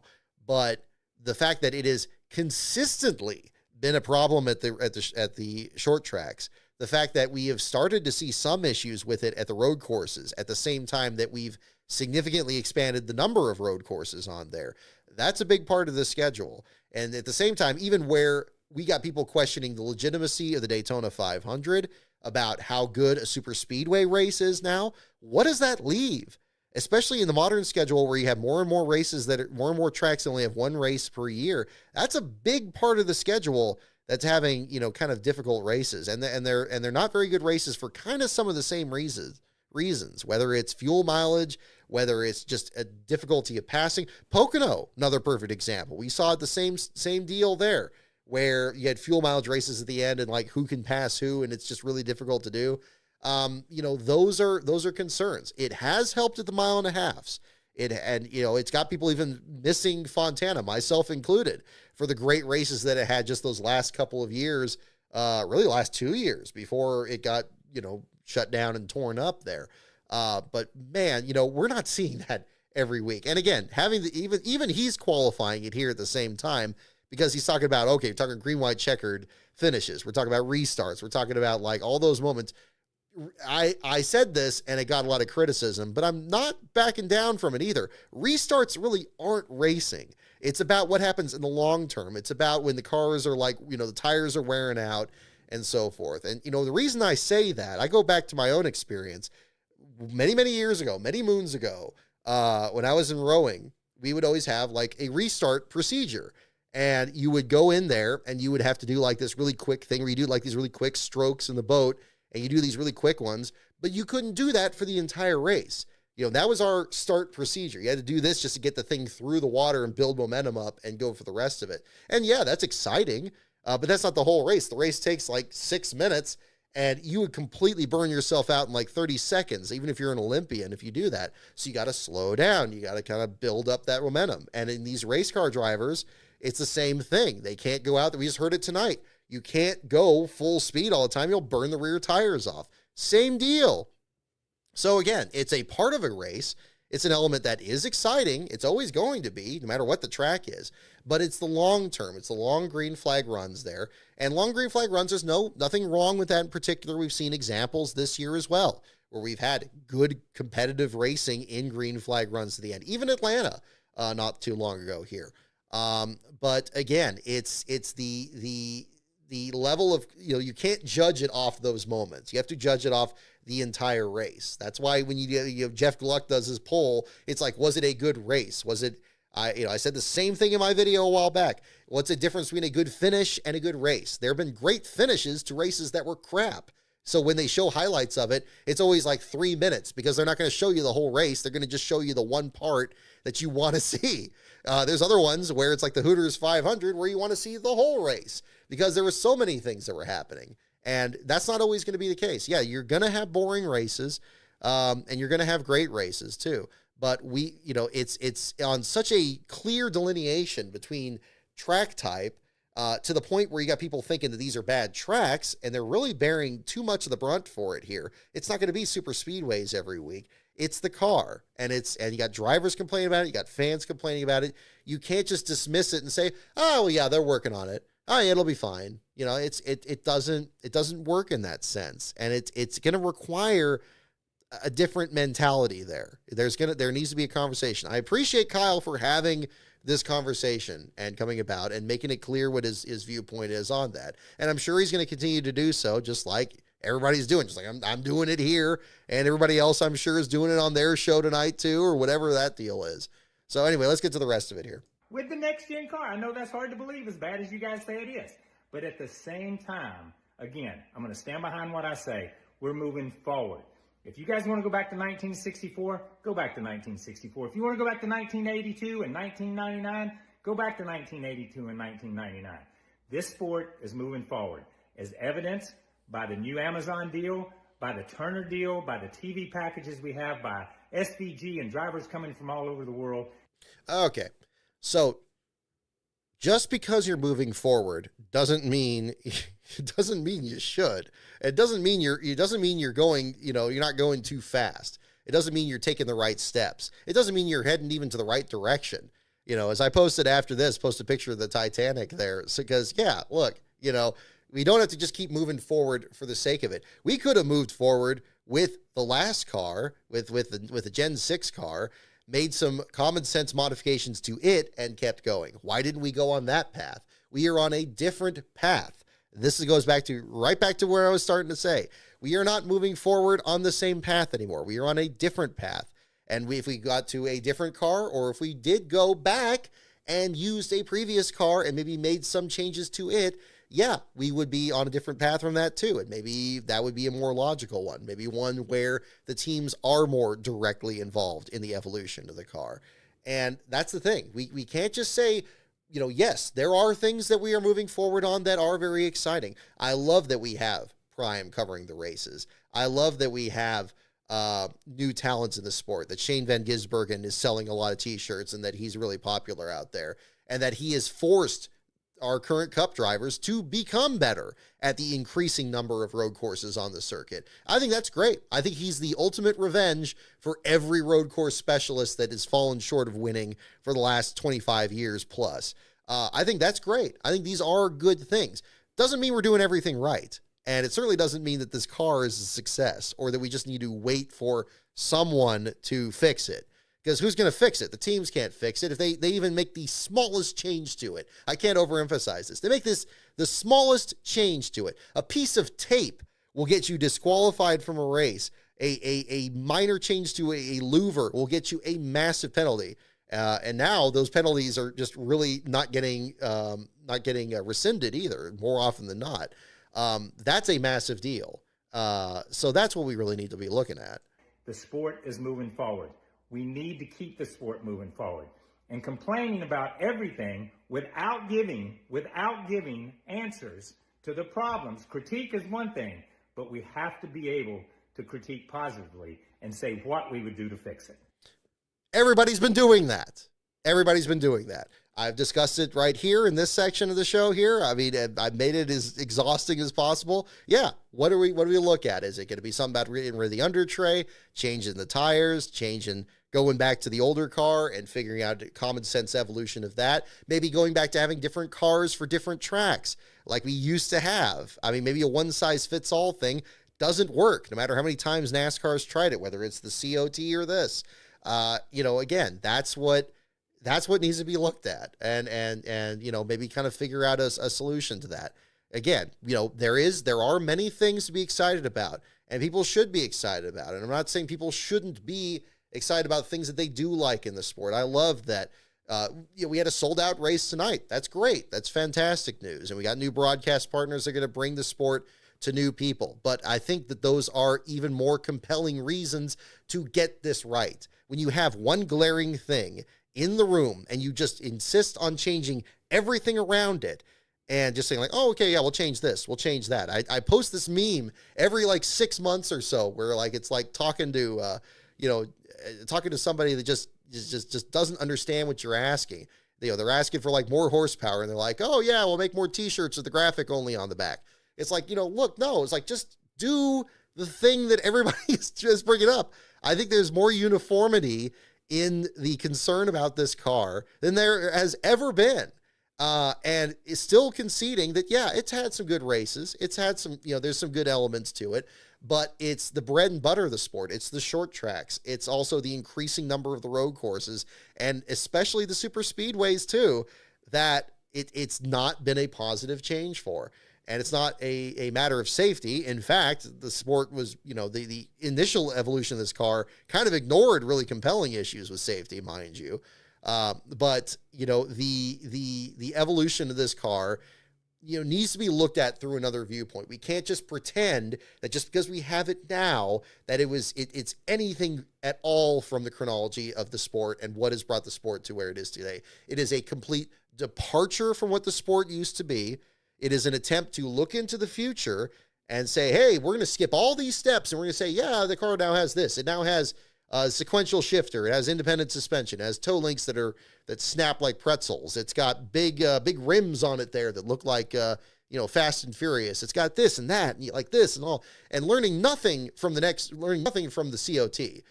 How much everybody hated the wing and hated the little splitter that bent when Denny Hamlin spun through the grass and out of the championship in 2010. They said we're going to, people can adjust the little brackets that are on the nose, and nobody ever did that, it was just insane. And we made the same mistake, only even worse, where now the teams can't really even make any changes to it. It's just crazy. And, maybe this evolution would have eventually happened, but it didn't happen naturally. And I think that's where the fans are concerned. And we shouldn't be pointing at everything else around it. We need to just be honest about what the problem is, because if you're not going to be honest what the problem is, you're never going to have a solution to it. It's just not going to happen.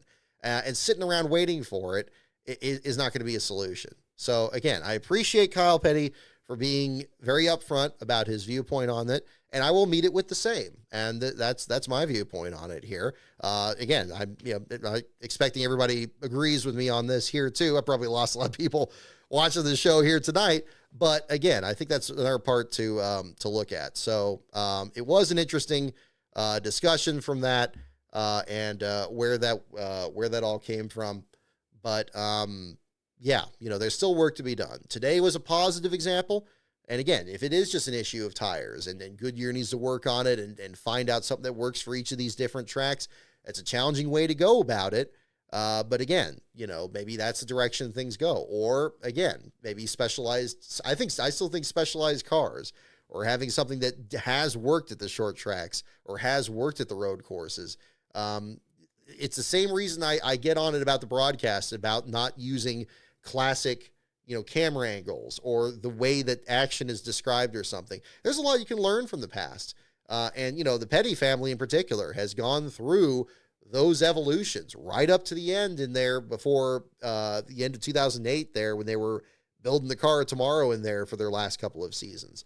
So that's another one of it. So if you guys have, if you're watching this after the fact here, if you're not watching this live, feel free to post your comments in this video here. I'm sure I'm getting a lot of comments here in the chat, and we'll check out that at the same time. So yeah. So again, we will see what the story is here on that.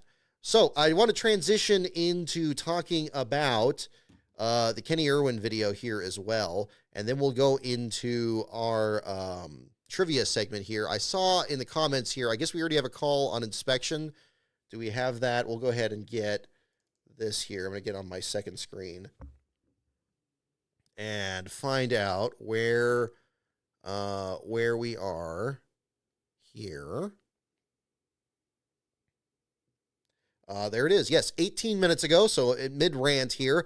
This from Bob Pockrass's page. Tech is complete. No issues. Austin Dillon is the winner. No cars to R&D. Very interesting there. So yes, Dillon is the winner. So again, there's the end on that. And at least for today. So we'll find out what the story is going forward. And your last place finisher will be Chase Elliott. There's a video of Elliott's interview on Pockrass's pinned tweet there as well. So you can check that out and find that out too. So there you go. So that's the story on that end. And that will be, yes, Chase Elliott will be featured on the article later tonight, and we'll get that going. Alrighty. So I do want to go into the Kenny Irwin video here at the same time. So as I mentioned earlier during the truck series review here, big thanks to those of you for checking out that video this week. We had a great turnout there in the premiere this week. I tried something a little bit different with having the first part released publicly and then doing the second part in a premiere. Still kind of figuring out what the best way is to kind of get these videos as much attention as possible. So kind of working out those details there too. Yeah, just checking my notes here at the same time, making sure I'm covering all the topics I wanted to hit upon here tonight. Again, I think a lot of people really gravitated towards the Marty Smith interview, which came up in the second part there, and I want to talk about that at the same time. Big thanks to him there as well. I hope he's seen the video. I was hoping he had direct messages on his Twitter. I didn't see that there, but I'm trying to send the link to him for him to check it out. I really just lucked out on that when he was the Grand Marshal for the Xfinity Series race at Sears Point last month. And once I heard about that, and I was about midway through completing the scripts, I was like, okay, yeah, we got to make sure to get an interview with him. I wasn't there for the media availability there, but I caught him in the Xfinity Series garage at the time there, and he was at, I believe it was Sheldon Creed's stall for the Pit Boss sponsorship. They were bringing him out there for the Grand Marshal deal, and he was great. I came up to him. He was very friendly. I only spoke to him briefly in 2010, years and years ago, just on that. Was very friendly. And when I mentioned Kenny Irwin Jr. And his article, the first thing he said was Sabco, the 42 car. He's like, yep, he knew exactly who I was talking about in that. That was not an article that was just, another day at the office or anything.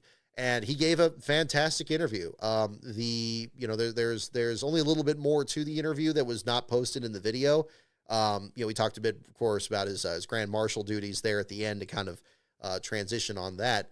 But the key elements were in the video there itself, mentioning how it was at a very early time in his career. And, very much like it was an early part of Kenny Irwin's career as well, when the two had crossed paths, that he did the interview by phone. He was still new at NASCAR.com, much like, Kenny developing it, and came to kind of, similar conclusion in the video where that he really felt that Kenny going over to Sabco is really going to be a chance for him to find himself and to be kind of free of a lot of the pressure that he kind of voluntarily put on himself, whether it was in USAC when he was driving for Steve Lewis's team, or if he was in the Cup Series driving for Robert Yates. Again, actively pursuing it himself. Nobody was forcing him to be in that ride, but he went for it, and he just performed well up to that point in those situations. But unfortunately, things just did not work out those couple of years. And worst of all, it happened at the same time that his teammate, Dale Jarrett, won the championship, and his rival in USAC, Tony Stewart, utterly put Irwin's own, Rookie of the Year battle to shame. Irwin's rookie battle was, a lot of people were questioning, like, okay, well, how good would Irwin have been if Steve Park were going for Rookie of the Year? Park probably would have won it that year. Maybe that would have been the case had he not been injured that season. And then you had Stewart, going on and breaking Davey Allison's record with Yates, and winning 3 races to Davey's 2 in 1987. It must have just only added even more pressure to it. And that's where I think Eric's interviews were very eye-opening. The Irwin fan that had known him since the late 90s, that, again, his mood never changed. He always seemed very publicly, at least, very positive, very happy, eager to meet people and looking forward to the next thing. And I think approached that deal at Sabco the same way. So, that interview that Marty Smith did may well have been one of the last people to ever speak to Irwin before he got in that car on July 7th of 2000. It's eye-opening, but again, I appreciate so much him sharing his story along with Eric and his stories there as well. I really wanted to not simply have this be a video of just statistics and, how, he started here and he finished here and all that. There was much more of a story, I felt, in this one in particular. And it was one that was compelling to me, even, as a younger fan, when I didn't really know, who Kenny was. I kind of understood what Eric was describing when he met Kenny, and just trying to understand. It's like, wow, this guy seems like he's just kind of a laid back kind of, like there's something more to this guy somehow. And I knew what he was talking about with that. I never really had any inkling of doing any media work or anything at that time. I was a high school student. I was a few years younger than Eric at the time of that. I guess maybe about, maybe a good bit, maybe about 7 or 8 years younger, at the time. That was kind of my memory of him too. And it was always like a driver that I would have liked to interview, at that time, and just to kind of figure out what kind of was on his mind. And indeed, yeah, he was under tremendous pressure. And I think when you look at just the statistics, you can say, well, it just wasn't the right deal. He probably shouldn't have been in Cup. Maybe he should have just stayed in IndyCar or USAC or whatever. But how would he compared to other USAC drivers that came into the sport? Indeed, he tried to follow Jeff Gordon. But then you've seen other guys, Jason Leffler, you see JJ Yaley, you see other drivers, I guess Brian Clausen very briefly, in the Cup Series as well. How would they have, measured, how much better would he have been than Jason Leffler? We've already seen in the first couple episodes of 500 Days how much Leffler was struggling in that 0-1 team at the beginning of the year. And ultimately that's going to kind of be a continuing story in future episodes of that as well. How different would that have been when that would have been more struggles there? And then again, kind of making sure to kind of put also forward the same story of what was happening with the Sabatas team. The fact that Joe Nemechek, yes, he won his first race in his 180th start, but he was as low as 38th in points that previous year, which was even worse than Irwin had ever ranked in the first part of 2000. So they were actually making a bit of progress, maybe not large progress, but I think one of the most profound things that Marty Smith said in his interview is like, sometimes it takes time, and I think that when Jeff Gordon came in, and indeed he didn't win in his rookie season, he did win in his second year, just so happened to be 2 crown jewels and winning the Brickyard and the 600. And then in his third year, he's a champion, going toe to toe with Dale Earnhardt. And by then he has completely changed the face of the sport. Who's to say that, Irwin wasn't going to do that? And there was kind of an expectation for that. But not every driver. It just shows how exceptional Jeff Gordon's career was. That wasn't the norm. And I don't think it was reasonable to expect that of every young driver that came across. But as we've seen, we saw this with the open wheel invasion. We've seen this with, there was a time where a lot of Australian drivers came in the sport in the late 80s. We saw this with, again, same thing with the USAC drivers coming in there. Every once in a while, the sport comes on these trends, and they're like, oh, we're going to get drivers in this group, and we're going to get the same results that these guys are going to do. And it just doesn't work out that way. And, and the unfortunate reality is you get a lot of drivers that, maybe they get a brief taste of what it's like to be in a top quality cup ride, and then they just don't get a second chance, or they don't get a second chance with a good team. You got guys like, Casey Atwood or David Stremme or Reed Sorensen or others that, just kind of come and go in the sport, and it's just not the same. And, it's very rare. Winning is not normal. That's probably one of the things I always remember very clearly from some of the sports psychology I was studying back in college. It's not normal, and it takes exceptional circumstances. And indeed, I think that's, the same deal that we saw tonight here with Austin Dillon. Kenny Irwin was very much, in that same mix and trying to capitalize on it. Indeed, probably could have scored a win in even more record time if that pit stop didn't go as bad as it did, and maybe he wasn't as tentative on pit road. How would things have changed if he won that fourth race of the season in 1998 at Atlanta? And that's the sad part too. I mean, obviously the tragedy of his death is sad enough, but what could have been, if maybe this path was chosen or another, if maybe he did get into the IRL and had the background kind of like Tony Stewart did in, those first couple of years, or if he committed more to that, or if he ran more Busch races, or if he stayed in the truck series. But in the moment, you got to capitalize on the best things that you can. And if Robert Yates is parting ways with Ernie Irvan, and you got an open seat, and everybody else, veterans to rookies, are all trying to get Robert Yates' attention. And if you get that chance, you can't say no to it. And, that's where it's a dangerous situation. I thought Jeremy Mayfield's quote in that was pretty eye-opening about how, it was expected that rookies would struggle, because a lot of times they drive for smaller teams that are themselves struggling. So it's not all the focus on you. It's also the focus on the team. But when you're in a top caliber ride, it makes you look like you're doing that much worse. And it was a dangerous situation, but he went for it, and there was a lot of bravery, I think, that was in that. Again, maybe underestimating a situation. You could probably argue that at the same time. But sometimes it's nothing ventured, nothing gained, and who knows if things would be different in that sense. So again, maybe not entirely. There's been other stories. I think a story like Kenny Irwin's is probably more common than maybe we think.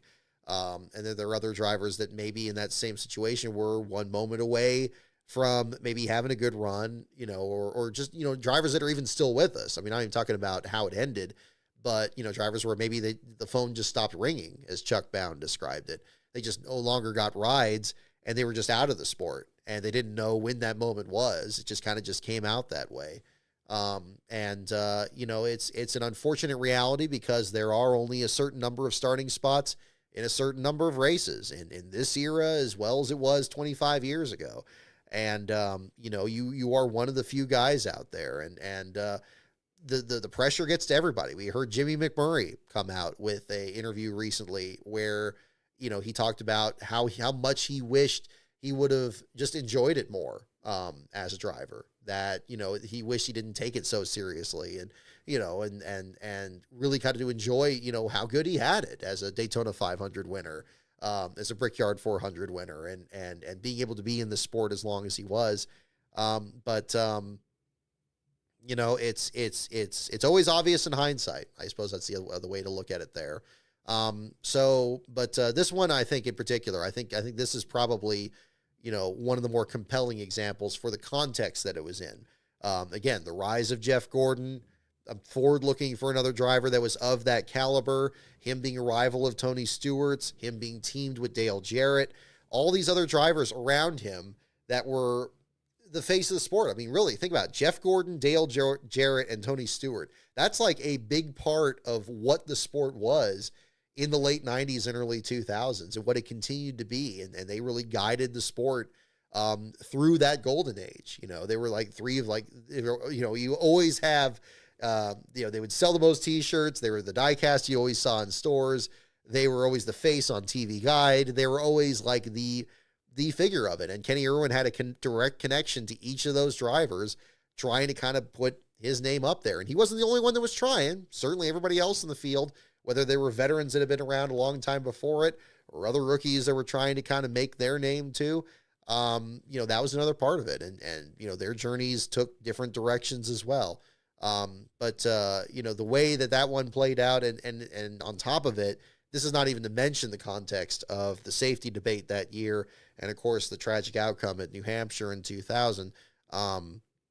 It's a story that I felt was worth really going into more. I know I did 3 before February, back in 2019, but in that video, I feel like I covered Irwin less than Adam Petty and Tony Roper. And I feel like I did that deliberately because I've been much more focused on the Cup Series, and I didn't want to have his story kind of take too much away from the other two.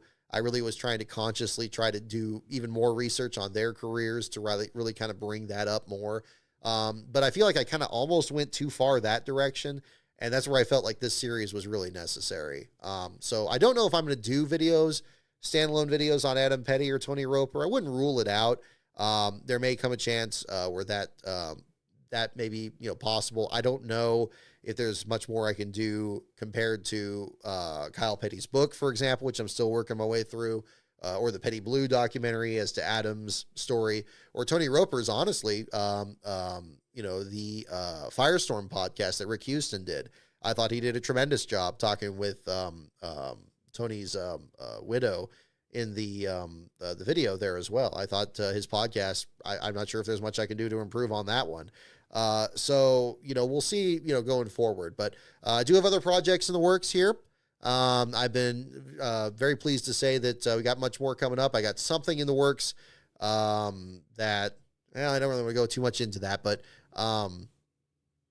one aspect is actually I have an interview that I finished transcribing earlier today that's actually going to be a follow-up on our most recent Rise of the Field Fillers episode on Competitive Edge Motorsports. My original thought was it's got so much more information than what I had in the Competitive Edge video that I was thinking about just republishing that video. I think I may actually just make this its own thing rather than make you guys rewatch that video all over again. We'll see how that plays out, but that's kind of one thing I'm working on.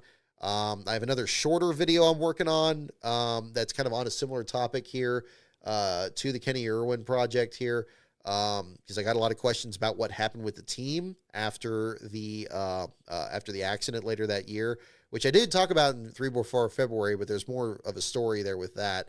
I also just received another script from NASCAR Man History earlier today. I'm hoping to get that recorded here in the near future. And also have some interviews that I'd love to catch up on here, because the next 500 days and the next new episode of Rise of the Field Fillers are among the ones that I have in the eaves here as well. So just kind of catching up on those. The Kenny Irwin one, I really want to get that one done because I was scheduling that for a specific release date. But now that that's passed, I feel like I can kind of open up a bit more and kind of catch up on some of these other projects. So we got a lot more coming up here. And if you're interested in some more advanced access to those, check out, of course, patreon.com/LastCar on Brock. You'll have some more information on that at the same time. So, yeah, right now I'm very excited about some of these other videos I'm working on here at the meantime. And I think that'll be something else to work at the same time. One other thing I want to kind of mention here too, I did mention this on social media, but I want to kind of show it here as well. I made some stickers recently that I had on the site here, and I want to bring up some samples here as well. I brought these, and I want to give a big thanks to Bruno Raphael of Comics by Bruno for putting together these beautiful Kenny Irwin stickers here in his unique style. Bring that a little bit closer to the camera there. It's very hard to find like a lot of, graphics and stuff that were made from the Bell South team that year. Indeed, a lot of that was just either discarded or just completely, eliminated after the accident. Indeed, so a lot of the die-cast, thankfully, are pretty easy to find on eBay these days. And I saw some people actually sharing stuff from their collection. But I did make some of these stickers here for anybody that's interested. I sell them in a pack of 3 here. A couple of these here were edited. This was from the larger. I made these really big bumper stickers a couple of years ago, and I still have a few of those on the site there with this graphic. And the proceeds from those much larger stickers are going to the Kenny Irwin Jr. Foundation. I did not do that with these stickers just because the profit margin was narrower since I did multiple designs. So that's why you don't see that there at the same time. So that's the only reason on this. But if you are interested in those, I have these sold for $10 plus $3 here for shipping. And I have these purpose-built cardboard envelopes to send them to you as well if you are interested in that. I have just a few of those bundles there online. And I also wanted to kind of take the opportunity at the same time here, for those of you in the Patreon, we had a few new members in the Patreon that joined up to watch the Kenny Irwin video, and I want to give them thanks on that as well. I have actually another sticker pack in the actual eBay page there that I make a part of that, and these stickers I actually send it to each new Patreon member as well. So we got the NASCAR round sticker, 3-inch sticker, the die cut that didn't need to be a caution sticker. Always a fun one there on that. And then, of course, the logo for Rise of the Field fillers. These are all about maybe about between 3 to 4 inches there. That kind of gives you an idea about how big those are there, too. Kind of similar to the Kenny Irwin ones. But I send those out to each new member, and those are also available. If you just want the stickers themselves, they're available in the NASCAR store.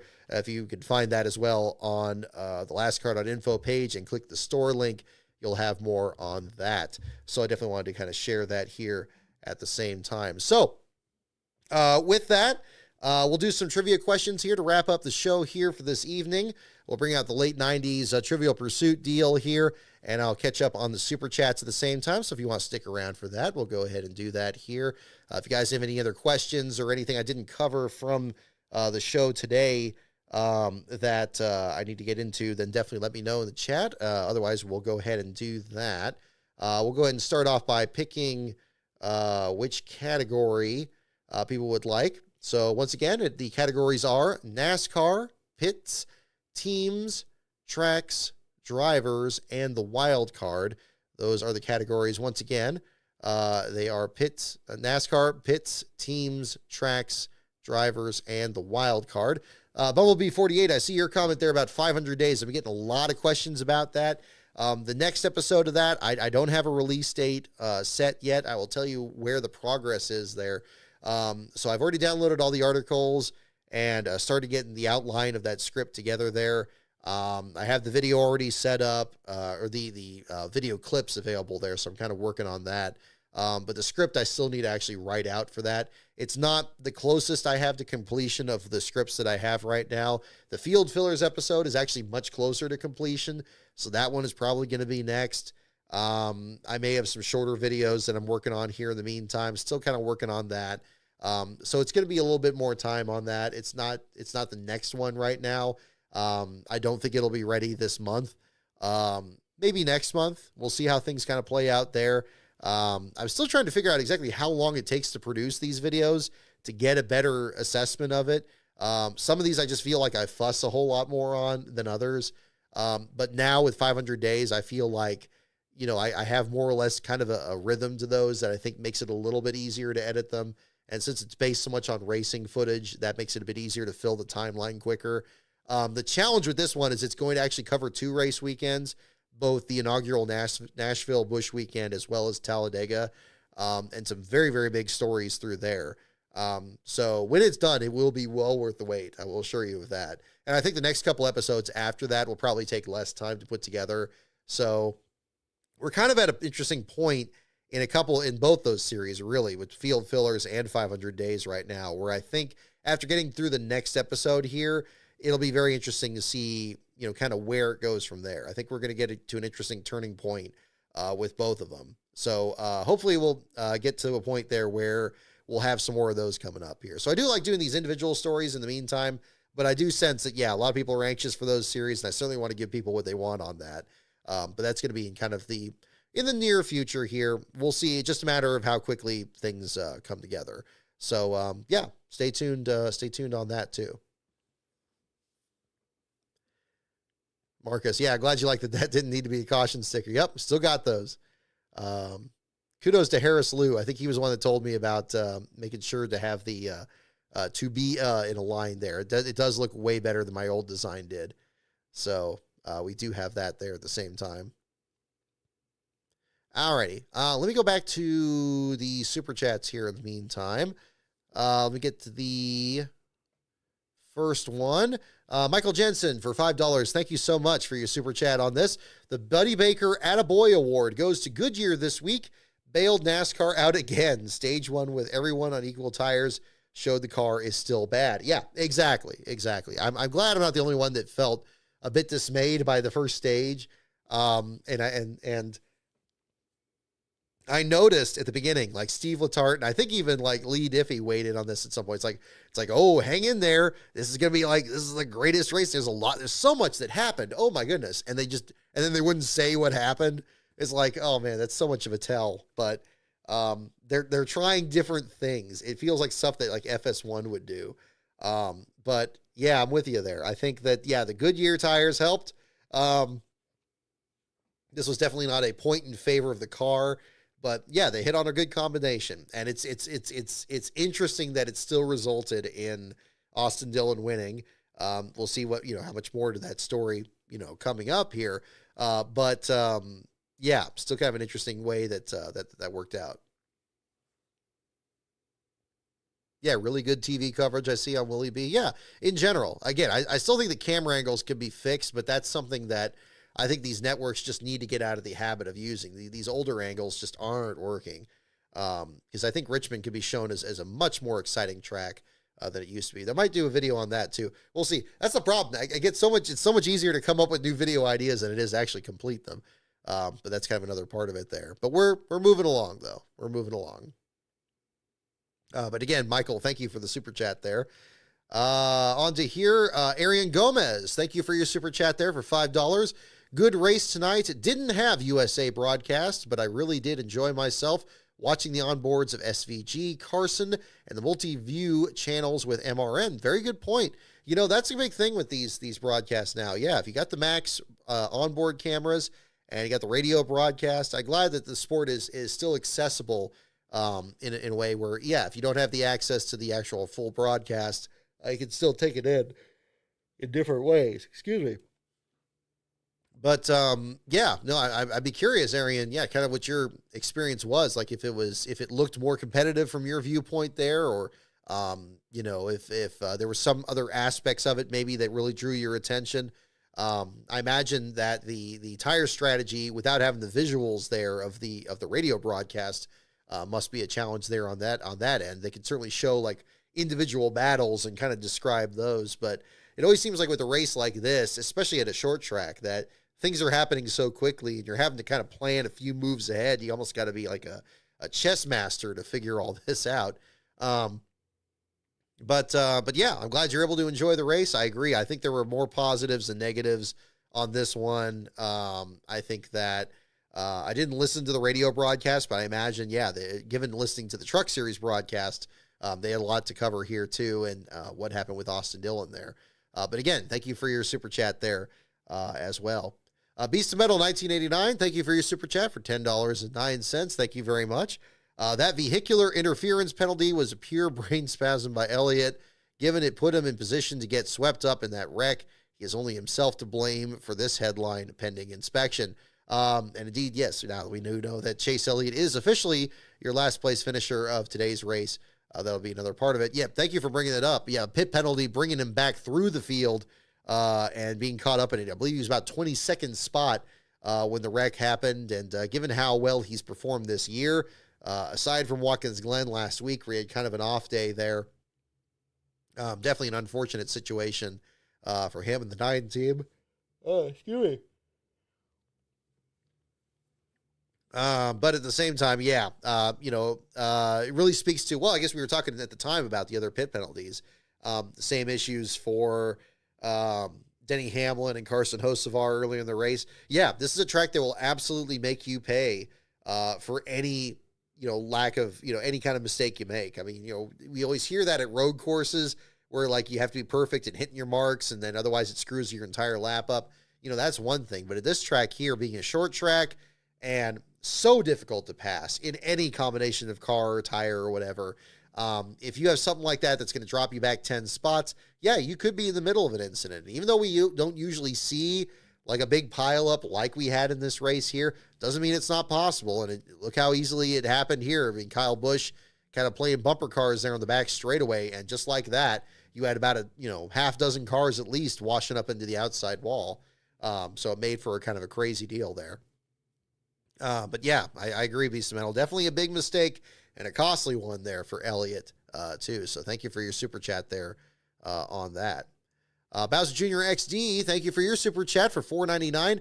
I find it disgraceful to see Kyle say it's fine for NASCAR to not move on the next gen, but Adam's death likewise resulted in a slow action and disaster. Yeah, it's a fair point. It's a fair point. It's a brutal point, but it's a fair one to make there. I think the safety, Kyle's not really speaking as much to the safety aspect of it there, although he kind of did in the one message where he said it was everything after February 2001 was kind of poured into this car. I think a similar argument could have been made about the car of tomorrow, which was more the direct descendant of it there. But yeah, it is a concern. It's concerning to hear it from Kyle, given his experience from, what happened with older generations of cars and so forth. I think that he would be more critical, really, of any aspect of the car. And maybe I guess there is a worthy separation, I suppose, in discussing the safety of the car versus his competitive side. I think the current concerns are much more about its competitive nature, but we're not too far removed from its safety issue. And I think there was a discussion on the same thread that said the next gen shouldn't really be likened to being a paragon of safety. It's not really a good example of that too. So it is shocking. I'm with you, Bowser Jr. on that. I think if anything, Kyle, would be very outspoken about, why the car is designed this way and how it plays out and how, there is a bit of a separation from competition versus safety, but not that much of one. I guess we're really talking about how, what is the acceptable level of risk? What is, kind of like when Dale Jr. talks about the cars flipping as being kind of more or less inevitable. And I see where he's coming from because, really, before restrictor plates and after them, we've had kind of the same issue where, it's like, how much have we really done to really improve that situation or not? And how much can be improved? I'm with you on that too. I think if anything, Kyle would have a fresher look at, of every aspect of the car and just say, NASCAR will work on it. Because, I think that the NASCAR was very slow in the response to Adam Petty's accident and, to Kenny Irwin's and to Tony Roper's as well. And I think it probably would still be, again, I'm hedging my bets here on how much that would be a different discussion, but it's not an irrelevant point because, it's surprising to hear this from Kyle Petty's perspective because it could have been very different in that sense. So I'm with you there on that, Bowser. And again, thank you for your super chat there on that. Let's see here. Okay, I caught up on everybody there. I think I have, so that's good. Do I think there will be a flip next week at Daytona? Probably. Probably. I was kind of surprised we didn't at Talladega when we attended that race up there. Ended up being, kind of one of those different ones there. But, yeah, it's certainly a possibility. See most people picking drivers. Looks like that'll be the category for that there. Austin Dillon broke his rib before Iowa. Was it in another wreck, Jude Fernandez? I'm not sure. I wasn't clear on that.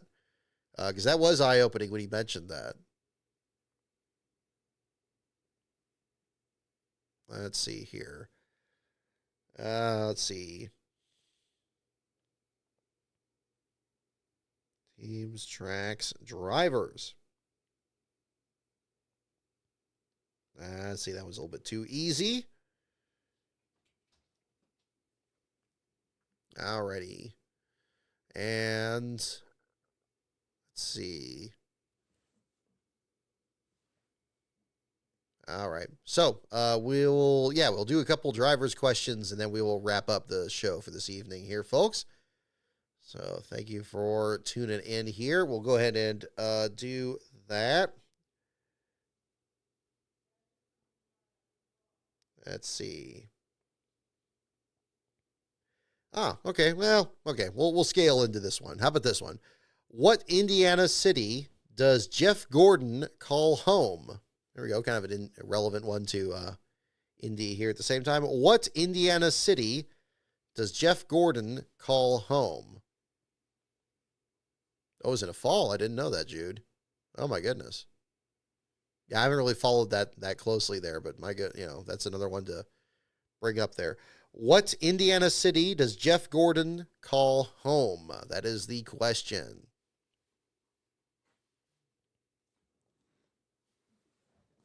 Oh, I think we have a guest here. Veggie, you want to come here, buddy? Veggie, you want to come here? Come here. Can you get through the cords? Oh, I don't know if you can get through the cords. Oh, here we go. Here he is. Look at him. Oh, gosh, he heard me up here. He was probably trying to get in. Were you trying to get in, Badger? Were you trying to get in? Do you know what Jeff Gordon's hometown is in Indiana? Do you know? He's gonna honk. He's gonna honk into the microphone here. How you doing, buddy? There you go. There's Badger there. He's staying tuned here. Alrighty. All right, there you go, buddy. There you go. Alrighty. Oh, yes, Arian Gomez. I saw your other super chat. Let me jump into that there as well. The dinger on board was amusing. AJ's a hothead. It was fun to ride with AJ in P2, but he lost time in the first pit stop. I got a pit stop violation. Yeah. Oh, rough deal on that one. There we are. Yes, no, thank you for the follow-up on that, Arian. Yeah, no, I'm glad. It sounds like it was fun to watch there, too, at the same time. Badger, come on, buddy. There you go. He's calming down. We'll get his blanket here in a little bit. Alrighty. So we had, what Indiana city does Jeff Gordon call home was again the question. Yeah, Stewart was Rushville. Yeah, the Rushville Rocket. That one's his. I guess this is for Orson, Indiana. Oh, here we go. Arian, I got your response here. Let's see. I think it's Beast of Metal's response.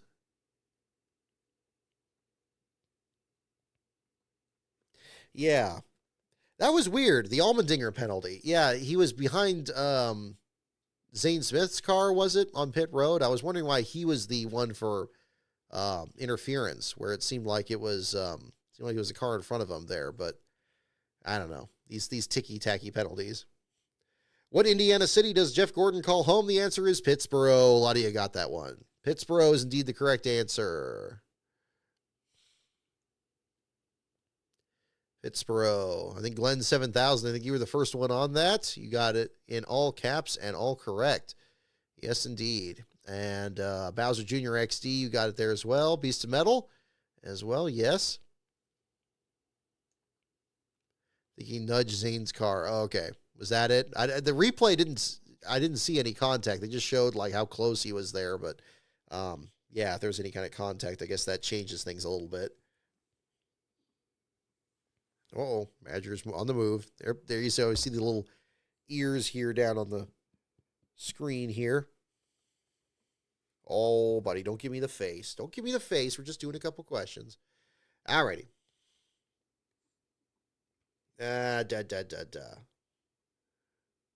Let's see. No, not that one. That was too easy, too. Here we go. Next question. Who led laps in 25 of the 31 races he entered in 1996? Don't look it up. Try to guess it. Who led laps in 25 of the 31 races he entered in 1996? That is the question.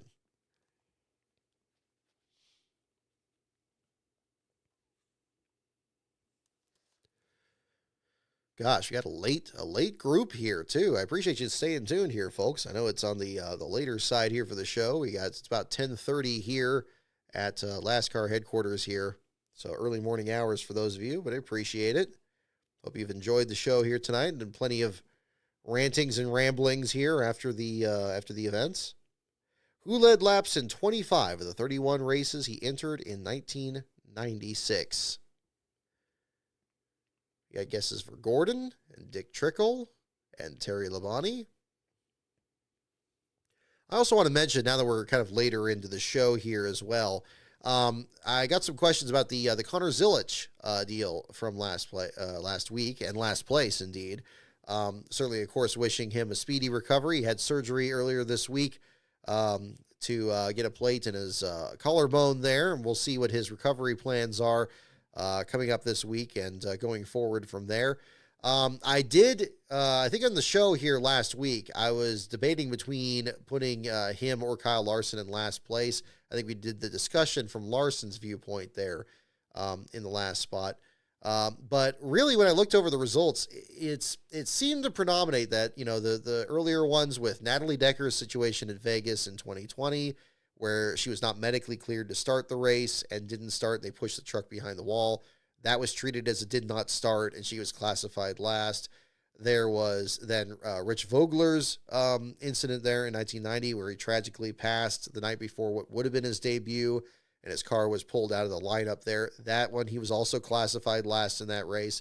It's very unusual that NASCAR took the measure of deleting Zilisch's spot from the actual starting lineup there. I know that has the same effect because you're moving everybody up a spot. You're basically dropping Zilisch to last place in that race, even though he's not starting the event. I really expected during our last show that he would show up in the results as the driver classified in last place, just as it did not start, or a DNS. Indeed, the most recent DNS examples have been more from mechanical issues, and thus probably would have just been listed as 0 laps and then whatever the mechanical issue is. Josh Wise had something like that happen in a Daytona dual race a few years ago. But still at the same time, I think the probably more accurate way would be to classify. I'm just thinking about really the way to write the article. Basically what I would figure is, like, if I did it on Larson, basically the entire article would be about Zilisch and what had led up to that moment and him running the race, and then, him going to run it, and then him getting injured, and then withdrawing the car. And then the race is a whole separate story from it. And I was like, well, for talking that much about Zilisch in the article, it really should be just kind of a Zilisch story. And I would think from the Vogler incident and the Natalie Decker one being a much more recent example of it, that it would probably have been more accurate to show there were 40 cars. He was entered in the race. He practiced, he qualified, he got a qualified starting spot, and just didn't start the race, of course, because of the injury. Completely excusable. It seems like, and I don't know what the rule is, that even though it's a withdrawal, and indeed, there were examples that were listed as a withdrawal for a last place finisher, and those were actually drivers that started the race. So it's actually technically treated as a quit or a start and park. So there's a lot of ambiguity there. There are some other examples where, a driver didn't start the race and they weren't classified in the results. But, again, it seems like even a Racing Reference, like, there's been examples where I've had like a last place finisher is classified there, and then the race results get updated later with like 2 or 3 did not starts, and they're actually given classified spots in the lineup. And then I have to change my statistics because that comes up there. That's another reason that I usually end up kind of having to double check some of my stats, even when I'm pulling them up during like the live tweets and stuff. So, again, it felt like this was all kind of pointing to the direction of, even though the results showed the 36 remaining drivers that started the race and classified Larson in last place. And indeed, only 36 cars took the green flag. The 87, I'm sure, wasn't even in the paddock at the time, that they'd, been withdrawn from the race. And of course he was in the hospital, or checked and released from the hospital rather. It still felt like Zilich would be the last place finisher. And I looked over and what I ended up doing ultimately was I wrote a definition of what I listed as the last place finisher, and said that mostly the race results would predominate, but at the same time, I would say, look, whatever, if there's other information out there that indicates somebody else should have been classified last, it's basically whoever qualified, but for whatever reason had a misfortune and, ended up the lowest classified of the qualified drivers. And Zilich's race filled that example. And so I ultimately just went with that. So for consistency's sake, it's in there. It may not be the only example that's not 100% with full race results, because again, maybe we get more information about a did not start or something that gets qualified. I didn't agree with how Racing Reference listed it as a withdrawal, which made it seem like they withdrew before the race weekend started. I felt like that wasn't an accurate representation of it, even though it was a withdrawal and they weren't scored in the race. I still felt like that was most accurate. So I know there's some confusion on it. It's good. It's good that there's some discussion on it. And I did end up actually discussing Larson's last place run in it. And I even struck out the stats that were in there. So if you actually curious it's getting late out here, folks, where that would have ranked him there, you still have that information too. So I felt like that was probably the best way to go on it. So maybe people have different opinions on it, but that information's all there. And it's nice to be able to make some, executive decision on this and just put that through. So that's the decision on that as well. Let's see. What driver? Let's see. We have the one about the number of starts. Jeff Gordon was the correct answer on that last question. We got the one there about the ones in 1996. The top runs. And a lot of you got that one too. Jeff Gordon was the correct answer on that. Blue Moon 95, you were the first one there. Arian Gomez, Ultimate 23 Dragon. Eric Kress, looks like you got it as well. Beast of Metal, yes indeed. That was that too. And yes, Rich Vogler did win the last race as well. See, that's another example too, even in USAC. Yeah, I mean, he had the wreck. The race was cut short. He was posthumously credited with that. Blaze Alexander, I guess, had a very similar deal there at the same time. So yeah. Ooh, Blue Moon, you're watching the 96 Food City 500. That's a good choice. That's a good choice. Those classic Bristol races are always fun. Alrighty. We'll just do one more question here since it's late this evening. We'll do one more to wrap up here because Badger is already fast asleep on my lap here. So we will wrap up with this. Who claimed, last question of the evening, folks, who claimed his first Winston Cup title at the first November Winston Western 500? There's a good one. Who clinched his first Winston Cup title at the first November Winston Western 500?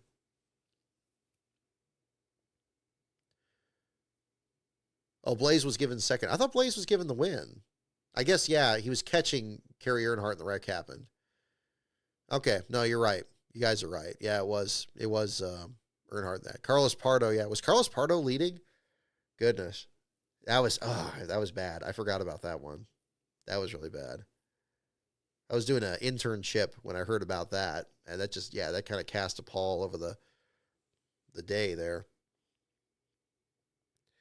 Who clinched his first Winston Cup title at the first November Winston Western 500? That is the question. Do I think NASCAR banned standing on the roof? I don't think so. I mean, there was rumors about that last week.